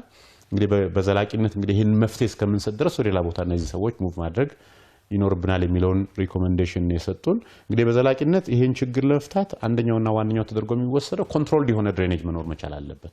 ከሆነ ቦታ ይመጣ ጎርፍ በፈለገበት ቦታ ሰርጎ እዛ አካባቢ ያለውን ምልስ አፈር እንደገና አንስቴብል የሚያደርግበትና በታችም ያለውን ስሎፕ ደግሞ በጣም ከፍተኛ መሆኑ ምክንያት እንደገና አንስቴብል አድርጎት የመሬት መደርመስ እንዳይከሰት ማድረግ የሚያስችል በመሬት የሚመጣውን ውሃ ፕሮፐርሊ ማኔጅ አድርጎ ወደ ወንዙ እንዲሄድ የማድረግ ስራ መስራት ይኖርብናል። ከዛም ባለፈ እንግዲህ ዘላቂ መፍትሄ ተደርጎ የሚወሰደው ደግሞ እንግዲህ ወንዙን ከላይኛው ተፋሰስ ጀምሮ በደንብ ፕሮፐርሊ በሪቴኒንግ ዎልስ፣ በእርከኖች፣ በጋቢዮኖች በደንብ ፕሮፐርሊ ሪቴን የማድረግ ከሰው እንቅስቃሴ የጸዳ የማድረግ ፕሮፐር የሆነ ቬጂቴሽን ካቨር እንዲኖር የማድረግ ስራ ካልሰራን በስተቀር የአደጋ ስጋቱ በጣም በከፍተኛ ሁኔታ እየጨመረ ይሄዳል የሚል ሪኮሜንዴሽን ነው የሰጡን። እሱ ሪኮሜንዴሽን ይዘን እንግዲህ ከነገ ጀምሮ መሰረታዊ የሆነ ለውጥ የሚያመጣ እንቅስቃሴ የምንጀምር መሆኑን ነው ማንሳት ፈልገው። በምክትል ከንቲባ ማዕረግ የአዲስ አበባ ከተማ ዋና ስራ አስኪያጅ ኢንጂነር ወንድሙ ሴታ እዚህ ስቱዲዮ ተገኝተው ለሰጡ ማብራሪያ እጅግ አድርገን እናመሰግናለን። መልካም ምሽት ይሁንላችሁ። እኔም በጣም አመሰግናለሁ። መልካም ምሽት። ተመልካቾቻችን ከኤምኤን 24/7 የምዕራፍ 2 ዜናዎችን ነው እየተከታተላችሁ የምትገኙት። ከኛ ጋር ስላላችሁ አሁን በድጋሚ እናመሰግናለን። ወደ ሌሎች ዜናዎች እንቀጥላለን። የታላቁ ህዳሴ ግድብ የኢትዮጵያውያን የመተባበርና የአንድነት ነጸብራቅ መሆኑን የፖለቲካ ሳይንስ ምሁር ገለጹ። የኢትዮጵያውያን ከተረፋቸው ሳይሆን ካላቸው ላይ በመቀነስ ለታላቁ ህዳሴ ግድብ ያደረጉት መዋጮም የማደግና የመለወጥ ጉጉታቸውን ያሳዩበት ተደርጓል። ፍቃዱ መለሰ ለታላቁ ህዳሴ ግድብ የተፈታውን ቋጠሮና ትብብር አስመልክቶ ተከታዩን ዘገባ አዘጋጅቷል። አብረን እንከታተል። በራስ ላብ ነዋይና መስዋዕትነት እውን የሆነው ከእናቶች መቀነት የተፈታው ቋጠሮ ያቆመው የኢትዮጵያውያን ኪስ ያጸናው ታላቁ የኢትዮጵያ ህዳሴ ግድብ ዛሬ ላይ ለመድረስ 14 የፈተና የመውደቅና የመነሳት ዓመታትን አስቆጥሯል። የብርሃን ጮራን የፈነደቀው አይቻልምን የሰበረው ይህ ግዙፉ የኢትዮጵያውያን አሻራ ዛሬም በመናፈቅ ነው ኢትዮጵያውያን ከተረፋቸው ሳይሆን ከዕለት ጉርሳቸው ቀንሰው የለገሱት። ህዳሴው ግድብ ከተጀመረበት አንስቶ በአቅሜ የተቻለኝን ሁሉ ሳደርግ ቆይቻለሁ እና ያው የህዳሴው ግድብ ማለት ያው አንድ ልጅ ወልዶ እንደማሳደግ ያክል ነው። ሁላችንም በተስፋ ስንጠብቀው የነበረው ነው ነበረ። አሁን ላለበት ሁኔታ ላይ ደርሷል። በዛ እጅግ ደስተኛ ነኝ። በጣም ከልባችን ነው የተነሳ ነው ሀገራችን ምክንያት ህይወታችን ስለሆነ ማለት ነው። ህይወታችን ደግሞ ቀልድ የለም። ልጅን በስማቸው ነው የቆረጥኩ። እኔ ማለት ከልጆቼ ከራሴ ወደ 7 ምናምን ቆርጫለሁ ማለት ነው። አባይ በላይ ምን አለ እኔ በላይ ልጆቼ ያሉ ነው እኔ ድጋፍ ያባይ እነዛ የጉባ ሰንሰለታማ ተራራዎች ስር እንደ እሳት የሚነደው ነበልባል ያልበገራቸው ኢትዮጵያውያን እውቀትና አሻራ ያረፈበት የዛሬው ትውልድ የነገዋን ኢትዮጵያ የመነሳት ብስራት ያበሰረበት ግዙፉ ፕሮጀክት ኢትዮጵያውያን ከተባበሩ ታሪክ መስራት እንደሚችሉም ዳግም ያሳዩበትም ነው። እኛ ኢትዮጵያውያኖች የማይደፈረውን ደፍረን ተግባራዊ ያደርገናል። አንድ ሆነን እንደዚህ ማድረሳችን ተባብረን ካደረግና በጣም ትልቅ ማንሸግረው ነገር የለም። እውቀት፣ ጉልበት፣ ሀብትና የመምራት ጥበብ ተዳምረው ለፍጻሜ ያበቁት ታላቁ የህዳሴ ግድብ የኢትዮጵያውያን መተባበርና አንድነት የታየበት ኢትዮጵያውያን አሸናፊነታቸውን ያረጋገጡበት መሆኑንም የፖለቲካ ሳይንስ ምሁሩ ሰለሞን ተፈራ ይስማሙበታል። ብዙ ፈተናዎች እንዳሳለፉ ያሳያል። ይሄ ግን ማነሻ ምንድነው ብለን ማየት አስፈላጊ ነው። ከዚህ በፊት ኢትዮጵያ ተፈጥሮ ሀብት ያላት ወደ ሀብት ቀይራ ሀብትን ደግሞ ወደ ጉልበት ቀይራ ያሰራችበት ሂደት የመተባበር ወይም ደግሞ እንችላለን የሚል መንፈስ ብዙ ጊዜ ያልተለመደ ነገር ግን በተለይ በዚህ በህዳሴ ግድብ ላይ ያላትን ተፈጥሮ ሀብት አይቻልም የሚለውን ማድረግ እንደሚችሉ ኢትዮጵያኖች ከተባበሩ ያላትን ተፈጥሮ ሀብቷን ወደ ሀብት ቀይሮ ዜጎችን ከድህነት ማውጣት እንደሚችሉ በተጨባጭ ያሳዩበት ነው። ይህን ስኬት ያመጣ የኢትዮጵያ ህዝብ ብለን መውሰድ እንችላለን። ቅድመ አያቶቻችን የሀገር ሉዓላዊነትን ለማስከበር አድዋ ላይና ካራማራ ላይ ታሪክ እንደሰሩት ሁሉ የአሁኑ ትውልድ ደግሞ የዘመኑን የተፈጥሮ ሀብት የመጠቀም መብትን በላቡና በአንጡራ ሀብቱ የሰራበትም ነው ታላቁ የህዳሴ ግድብ። የጋራ ወል ትርክት የኢትዮጵያን አንድነትን የኢትዮጵያን አይቻልም መንፈስን የሰበረበት ታሪካዊ ፕሮጀክት ብዬ ነው የማስበው። ይሄ ብቻ አይደለም። እነዚያት መንፈሶች ብዙ ጊዜ የመተባበር የአንድነት ብዙ ጊዜ የኢትዮጵያን ሉዓላዊ ጥቅም የማስከበር ዳር ድንበር የማስከበር ላይ ኢትዮጵያኖች ከጫፍ እስከ ጫፍ አንድ ቦታ ደማቹ እንደፈሰሰ አጥንታቸው እንደተከሰከሰ ይታወቃል። ኢትዮጵያን ለምሳሌ የአድዋ ድል ላይ ማለት ነው።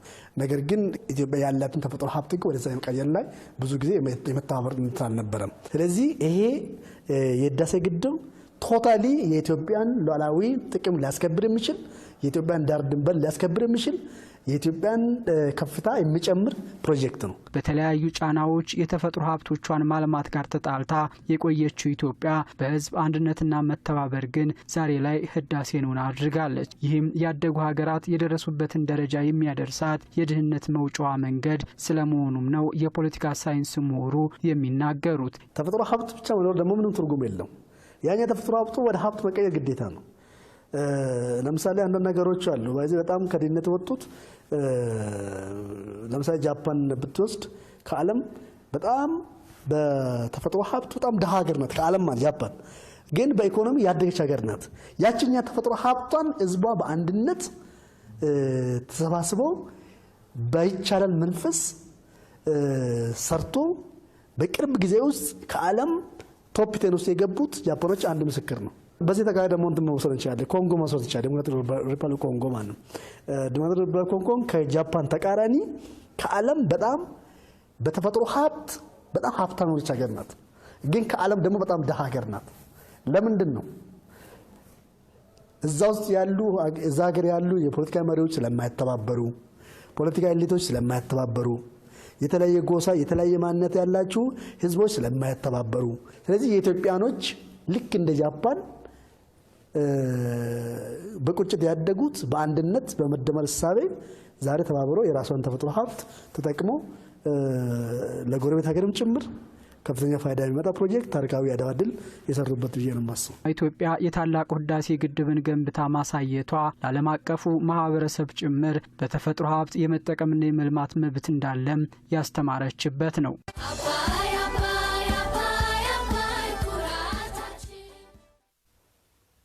የትውልድ ድምጽ ከሆነው ጣቢያችን አዲስ ሚዲያ ኔትወርክ በቀጥታ ወደ እናንተ እየደረሰ የሚገኘው ኤኤምኤን 24/7 ነው እየተከታተላችሁ የምትገኙት። አሁንም ዝርዝር ጉዳዮቻችን ይቀጥላሉ። ታላቁ የኢትዮጵያ ህዳሴ ግድብ በኢፍትሐዊ የውሃ አጠቃቀም ቀንበር ስር ለወደቁ ሀገራት ጮራን የፈነጠቀ መሆኑ ተገለጸ። ግድቡ ከኃይል አቅርቦትና ኢኮኖሚያዊ ፋይዳው ባሻገር ለኢትዮጵያ የውጭ ጉዳይ ፖሊሲ ብርቱ ክንድ ስለመሆኑም የተመላከተው። ዝርዝሩን ከሄኖክ ዘነበ እንከታተል። ወርቅ በሳት እንደሚፈተን ኢትዮጵያና ህዝቦቿ በህዳሴ ግድብ ብዙ አይተዋል፣ ብዙ ተፈትነዋል። በተፈተነ መጠን ብርታቱ የሚያይለው የኢትዮጵያን አንድነት በዚህ ትውልድም ተደግሟል። ግዙፉን አፍሪካዊ ፕሮጀክት እውን አድርጎ የአባቶቹን ታሪክ አጽንቷል። እናም አሁን ህዳሴ ከኃይልና ኢኮኖሚ አልፎ ብርቱ የዲፕሎማሲ ክንድ ሆኖ ከጉባ ተራሮች ስር በግርማ ቆሟል። የኢትዮጵያን አልሸነፍ ባይነት ምልክትም ሆኗል።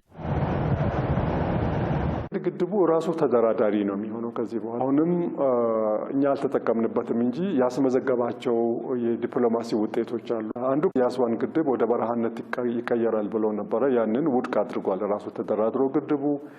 ሌላኛው 1 ቢሊዮን ሜትር ክብ ውሃ ህዳሴ ውስጥ ከተያዘ 2 ሚሊዮን የግብጽ አርሶ አደሮች ይሰደዳሉ። ከዚህ ውስጥ 1 ሚሊዮን ወደ አውሮፓና ወደ አሜሪካ ሲሰደድ የቀረው 1 ሚሊዮን ደግሞ አሸባሪ ይሆናል ብሏል። ምክንያቱም ምዕራባውያን ስደትንም አይፈልጉም አሸባሪነትንም አይፈልጉም እና የነሱን ትኩረት ለመሳብ ያደረጉት ነው። አሁን ህዳሴው ግድብ 74 ቢሊዮን ኩብ ውሃ ይዟል። አንድም የግብጽ አርሶ አደር ስለመሰደዱ መረጃ የለንም፣ አልተሰደደም። ስለዚህ ይሄ ራሱ የዲፕሎማሲ ስራ ነው። ወደ 40 ሺህ የቲክቶክ ዌብሳይት ቪዲዮዎቹ ቀረጻዎቹ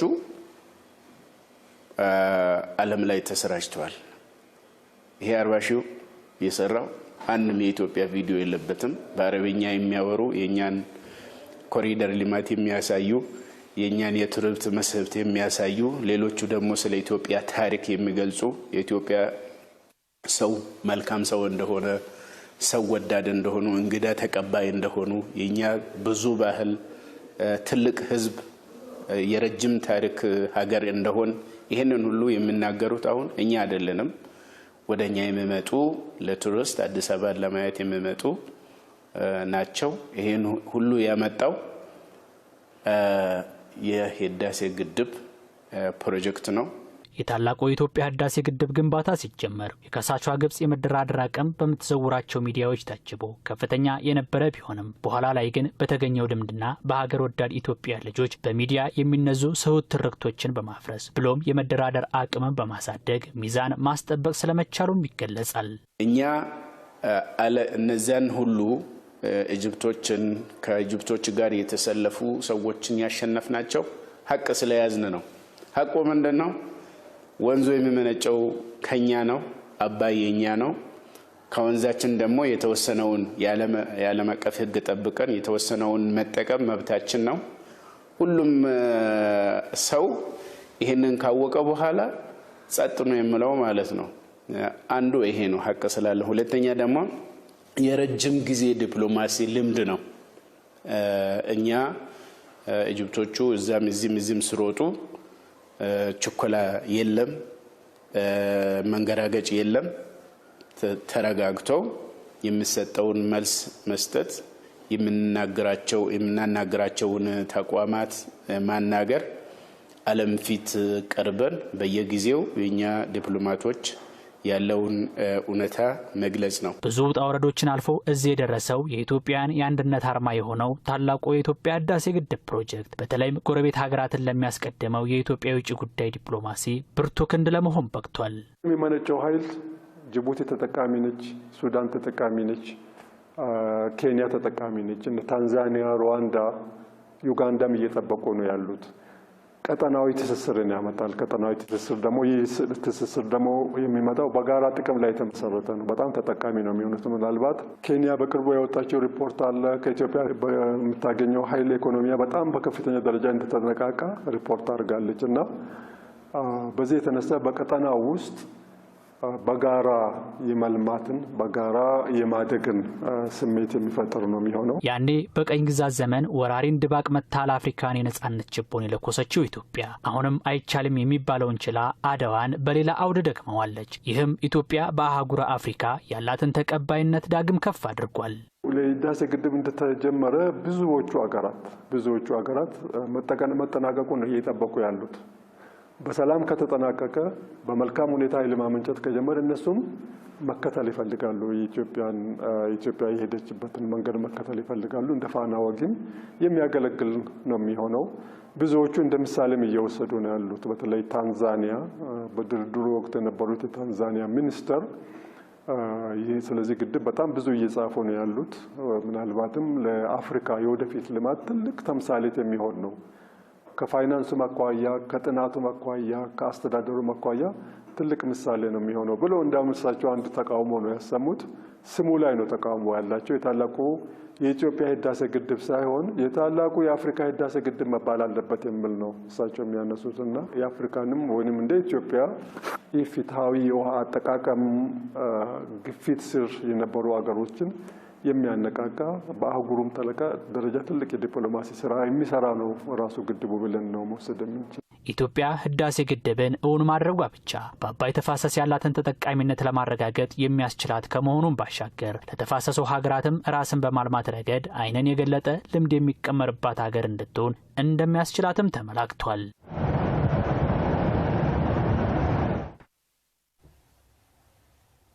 መዲናችን አዲስ አበባ ብዝሃነትን የምታስተናግድ ህብረ ብሔራዊ ከተማ ነች።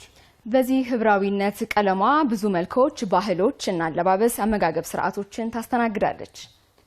በዛሬው አዲስ ጓዳችን የምንቃኘውም የአዲስ አበባ ቦሌ ሚካኤል ገበያ ላይ እየዋለ የሚገኘውን የግመል ወተትን ይሆናል። የግመል ወተት ሽያጭን በአዲስ አበባ ባልደረባችን አሸናፊ በላይ ቅኝት አድርጎበታል። አብረን እንከታተል። መዲናችን አዲስ አበባ የተለያዩ ብሔር ብሔረሰቦች እንደዚሁም ደግሞ የውጭ ሀገራት ዜጎች በጋራ የሚኖሩባት ህብራዊት ከተማ ናት። ህብራዊት ከሚያሰኛት አንዳንድ ነገሮች ጉዳይ እንግዲህ ሁሉም ዜጎች በህብር ሲኖሩ የተለያዩ ባህሎችን፣ እሴቶችን፣ አመጋገቦችን ጭምር የምናገኝበት ይሆናል ማለት ነው። እንደምትመለከቱት ከጀርባዬ በአሁኑ ሰዓት የምገኘው ቦሌ ሚካኤል አካባቢ ነው።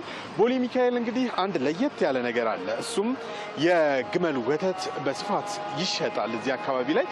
ትንሿን ጅጅጋ፣ ትንሿን ሱማሌ እዚሁ ቦሌ ሚካኤል ላይ እንመለከታለን።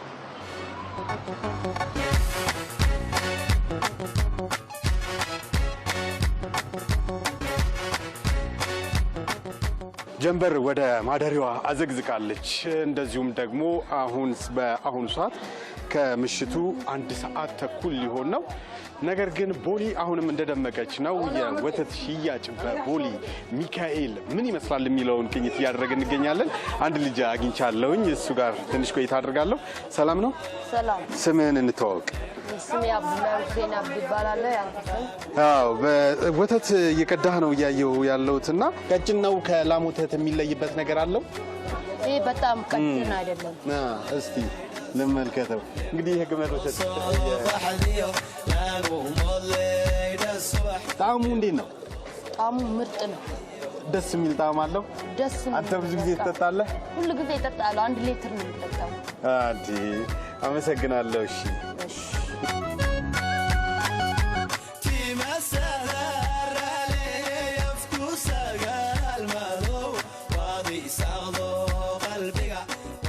የወተት ሽያጩ እዚህም አካባቢ ላይ ደርሷል። የውጭም እንደዚሁም ደግሞ በቤት ውስጥም ነው ይህ የግመል ወተት ሽያጭ የሚከናወነው ማለት ነው። እንደምትመለከቱት ሰዎችም ገበያው ላይ እየገዙ ይገኛሉ። ሻጮችም ቁጭ ብለዋል። ወተት ስንት ነው? ይሄንኛው ስንት ሊትር ነው? 1 ሊትር። ግማሿ ስንት ናት የምትሸጠው? 80 ብር። የግመል ወተት ነው። አሁን ላለመደ ሰው እንዴት ነው? ሀይኔ አሁን የመጀመሪያ ነው ብጠቀም አይረብሸኝም። ሻሽ ያለ ይረብሽ ካይለም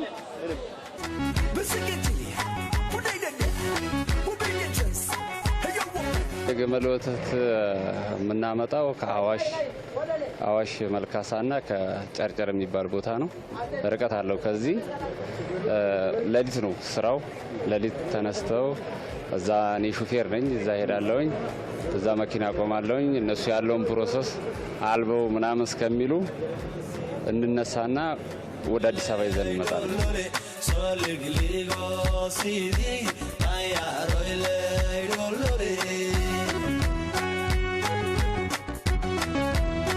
አሁንም የግመል ወተት ሽያጭ በቦሌ ሚካኤል ምን ይመስላል የሚለውንም ቅኝታችን እያደረግን እንገኛለን። አንድ ተጠቃሚ አግኝቻለሁ። ከሱ ጋር ደግሞ ትንሽ ቆይታ ማድረግ ይሆናል። ሰላም ሰላም። እንዴት ነህ? ስምህን እንተዋወቅ። ጉሌድ ይባላል። ጉሌድ ጉሌድ ይባላል። የታሸገ ይመስላል። እዚህ ነው የሚታሸገው ይሄ? አዎ፣ ይሄን ፋብሪካው ለብቻ ይሰራል። ለብቻ ተሰርቶ በትልቅ ጀሪካን ይመጣል። ተቀድቶ ነው የሚሸጠው።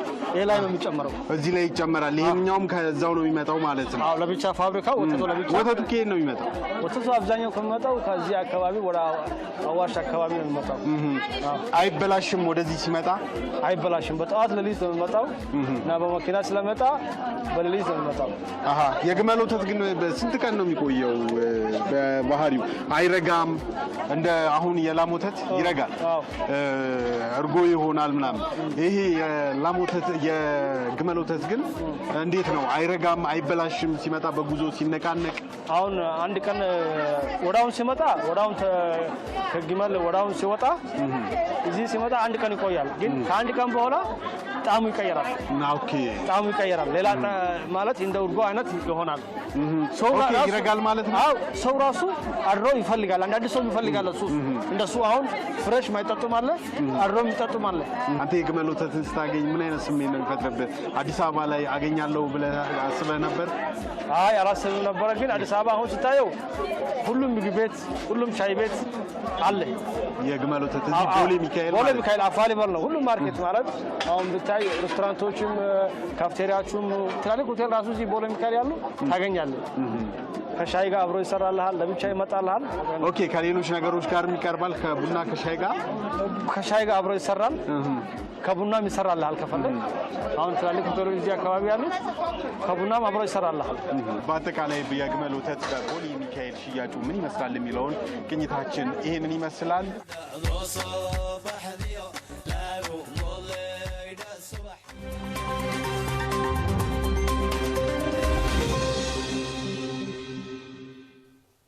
የተከበራችሁ ተመልካቾቻችን ኤኤምኤን 24/7 አሁንም እንደቀጠለ ነው። የተለያዩ ጉዳዮችን በምዕራፍ 2ም ከተማችን የተመለከቱ እንዲሁም ሀገር አቀፍ ጉዳዮችን ለእናንተ እያሻገርን ቆይተናል። አሁን ደግሞ በምዕራፍ 2 ኤኤምኤን 24/7 ከውጭ ወደ መራረጥንላችሁ ጉዳዮች ነው የምናመራው። አሜሪካ